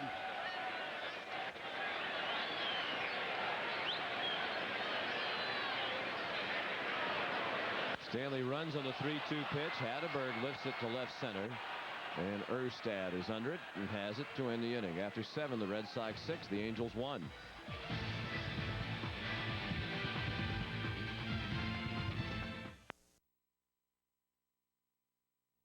Hopefully the weather will be nicer on Mother's Day tomorrow. We'll have the ball game for you. The series finale between the Red Sox and the Angels at 1 o'clock. Over most of these stations, Lynn native Ken Hill will be on the mound for Anaheim. Seattle is here. Good seats still available. Nesson will have the ball games Monday, Tuesday, and Wednesday. Now the National League scoreboard. What a day Benito Santiago's having. He's hit 2 home runs, has driven in 4. Sammy Sosa has homered as well for Chicago. His 7th, and the Cubs lead 7-3. Philadelphia and Colorado just getting started. Bennett against Bohannon. And the rest of the National League action is later. Derek Lowe threw ball 1 to Jeff Hewson, who scored the Anaheim run in the 3rd when he walked and came in on a Darren Erstad double. Erstad's on deck. That's a foul ball.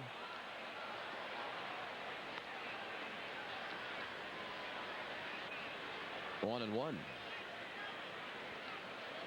One change we'll have here at Fenway this year, when we get into those Saturdays where Fox is covering the game, it'll be a 4 o'clock start here at Fenway instead of the 5 that a year ago. Which, if you have dinner plans after a game, makes it a little bit more. Make the lovely Phoebe Remy a little happier. Yeah, just shoot right from here to Chow Bella, and there you go. Who now has that Alaskan king crab there. Oh my goodness. Are you in the tank? Valentin across to Stanley for the out. You know, there are rules against that sort of thing, Jerry, in our business. I have a reservation there tonight, and I was informed that that's something new on the menu, and I may just try that. All right, and I'm sure it might come at a slightly reduced price after that nice plug. Let's hope so. Would you like to give the address or phone number? Maybe we can call them. Yeah, we can place the order right now on the Inane Panther hotline. Let me try it first. Okay. Give us a full report tomorrow. Darren Erstad takes a strike. He's 1 for 3. He doubled in the 3rd with 2 outs to bring in Hewson, who had walked ahead of him. He was flied out twice. That was the only run against Juan Pena, the 21-year-old rookie. Impressive in his major league debut. Erstad hit it right at Offman, who stayed down with it. 2 quick outs for Lowe, who has had the Angels pounding the ball into the ground. All 5 outs they've made since Derek came in have been on ground balls. Number 7, the shortstop, Andy Sheets. There's Andy Sheets. 0 for 3 today with a couple of strikeouts. 0 for 6 in the series with 5 strikeouts. 1 strike on Sheets.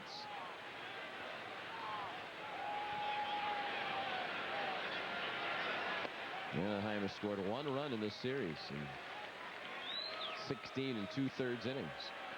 And Sheets is on the verge of another whiff.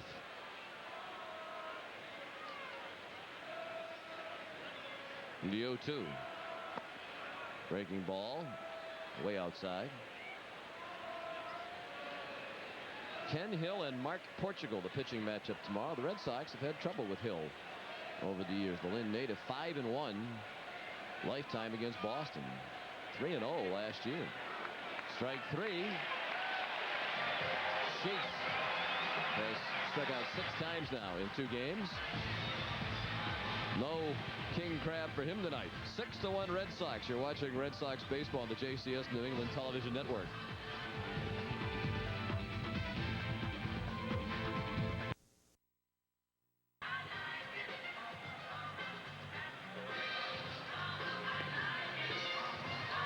To 1 Red Sox. They're in search of their 3rd straight win, trying to bounce back above the 500 mark for the season. On the scoreboard, Tampa Bay now leads Cleveland 6-2. Herbert Perry The former Florida Gator has 4 runs batted in that ball game for the Devil Rays. And Baltimore and Detroit in a tight one at the corner of Michigan and Trumbull. Charles Johnson has hit 2 home runs, his 3rd and 4th. And Seattle now leads the Yankees 4-0 behind Freddie Garcia. Texas and Toronto, Oakland and the White Sox, Kansas City and Minnesota later on. And here at Fenway, a new pitcher for the Anaheim Angels. Left-hander Scott Schoenweiss is on the mound. Only his 4th season in professional baseball, spent last year at Vancouver. 27 starts a year ago, making his 10th appearance for the Angels out of the bullpen. The guy that had Tommy John surgery, but that was back in college during his sophomore year.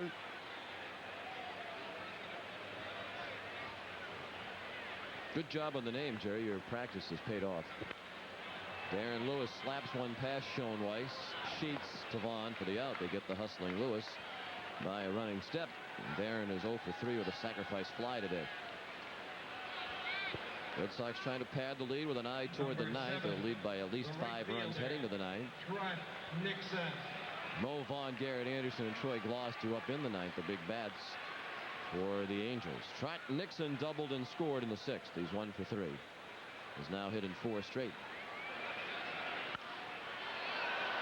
Fly ball to left. Didn't quite catch all of that one. On the edge of the track, it's Erstad for the 2nd out.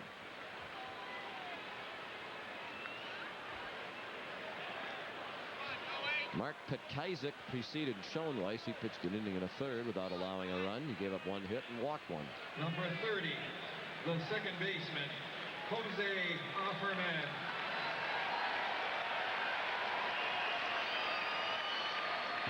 Jose Offerman had another big day. 3 for 4. He has scored a run and knocked in 2. He's now hitting .368 and challenging for the league lead in hitting. 1-1 the count. 2 quick outs for Scott Schoenweiss, a New Jersey native. He lives in Mount Laurel, New Jersey. He went to Duke University, graduated from Duke in '96. Received his degree in history and is number 1 all time in Duke baseball history in wins with 30.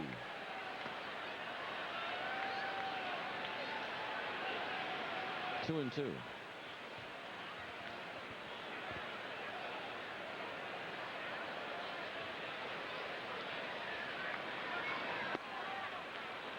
A full count.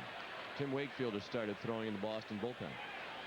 There's the Red Sox closer of the last couple of days. A stint that's about to end and returns to rotation on Tuesday night. Pop up, foul ball. Houston closest to it, couldn't get there. You could really see Vaughn struggling, trying to get back for that pop-up. Still very noticeable limp when he goes into a jog or a run.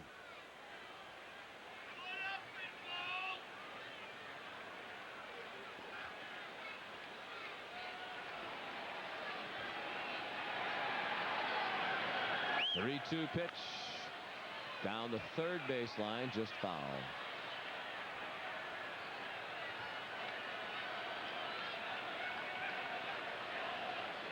Gloss, a big guy, about 6'5". Can you be too big to be a third baseman, you think? I'm trying to think, Sean. The last guy who played third base that tall, and what's Cal Ripken? 6'3", 6'4"? yeah, Ripken's good size, not quite that tall, but pretty big guy. Of course, Cal moved to third base, started at third base, went to shortstop, and then back to third.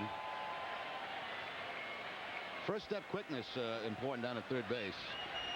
Don't really need great speed. And you see a lot of third basemen get very low to the ground as they prepare the ball off the bat.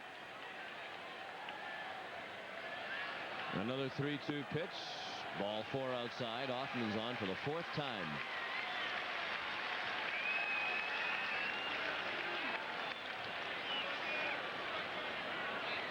A 2-out base runner for the Red Sox in the 8th. The third baseman, John Valentin. Here's John Valentin, who's had a good day. A single and an RBI double. 2 for 4. Schoenweiss shortened his delivery with Hoffman at first and missed low.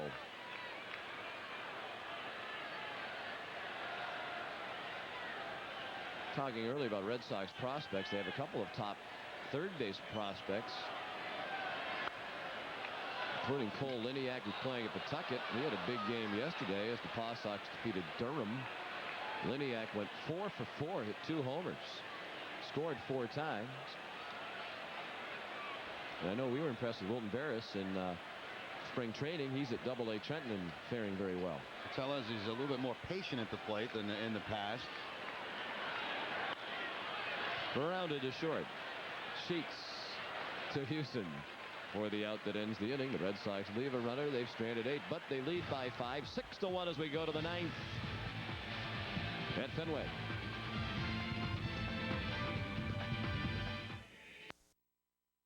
To find more different ways to amuse myself, if no one else. 29,385 here today. Here's a summary of what they have viewed. Juan Pena, very impressive major league debut. 8 strikeouts in 6 innings. He allowed just 1 run on 3 hits and walked 1. Troy O'Leary and Jose Offerman leading a 12-hit Red Sox attack. Offerman's hit in 9 straight. Here's Mo Vaughn against Derek Lowe's. Pitched 2 scoreless innings in relief of Pena. And I believe if he goes 3 innings, he will get a save. If he finishes. They do have Wakefield warming just in case. Breaking ball missed. Vaughn came up with his first hit of the series in his last at bat, a single to left against the shift, which they have on again with 3 infielders on the right. Vaughn, Anderson, and Gloss. The trio of Angel swingers do up. Mo couldn't get to that one. Nasty pitch, low and away. Well, Valentin, he's just about out on that outfield grass behind shortstop.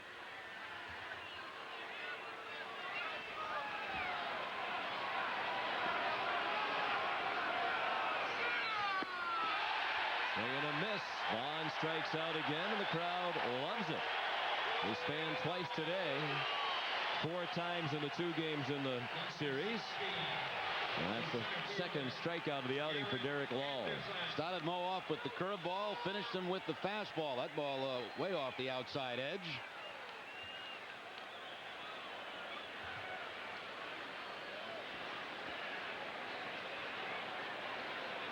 How about the Red Sox pitchers racking up the strikeouts? 17 of them last night. And 10 today. 8 for Pena, 2 for Lowe against this depleted Anaheim batting order. 1 out in the 9th. 6-1 Boston. Bases are empty. Count even on Anderson at a ball and a strike.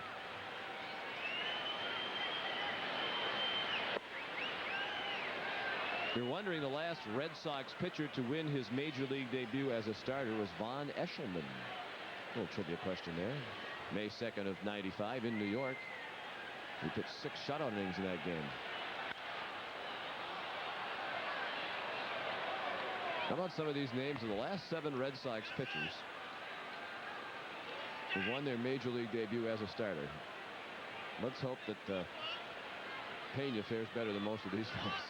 Von Eshelman, Nate Minchie, Aaron Seeley, the most notable name on the list, Kevin Morton, Eric Hetzel, Jeff Sellers, and Brian Denman. Wow. Not many of those fellows stayed around very long. No.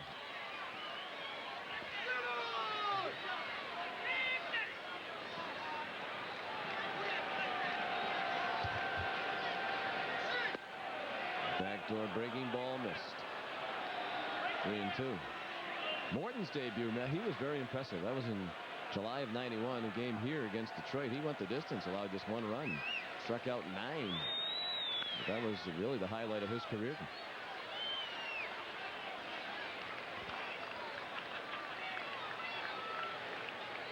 Three and 2 on Anderson. Lowe trying for his 2nd save of the year.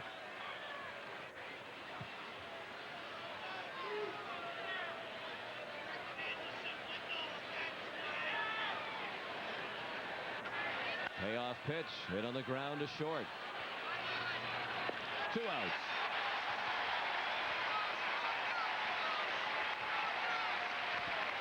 Six in a row set down by Lowe. Good to see him having a good outing again today. Most importantly, keeping the ball down. And 2 pitches seem to get back on track. Derek Lowe and also Wakefield. Wakefield getting the shot out of the bullpen. Hopefully that'll get him squared away for his next start. 2 outs, bases empty in the ninth. Anaheim down.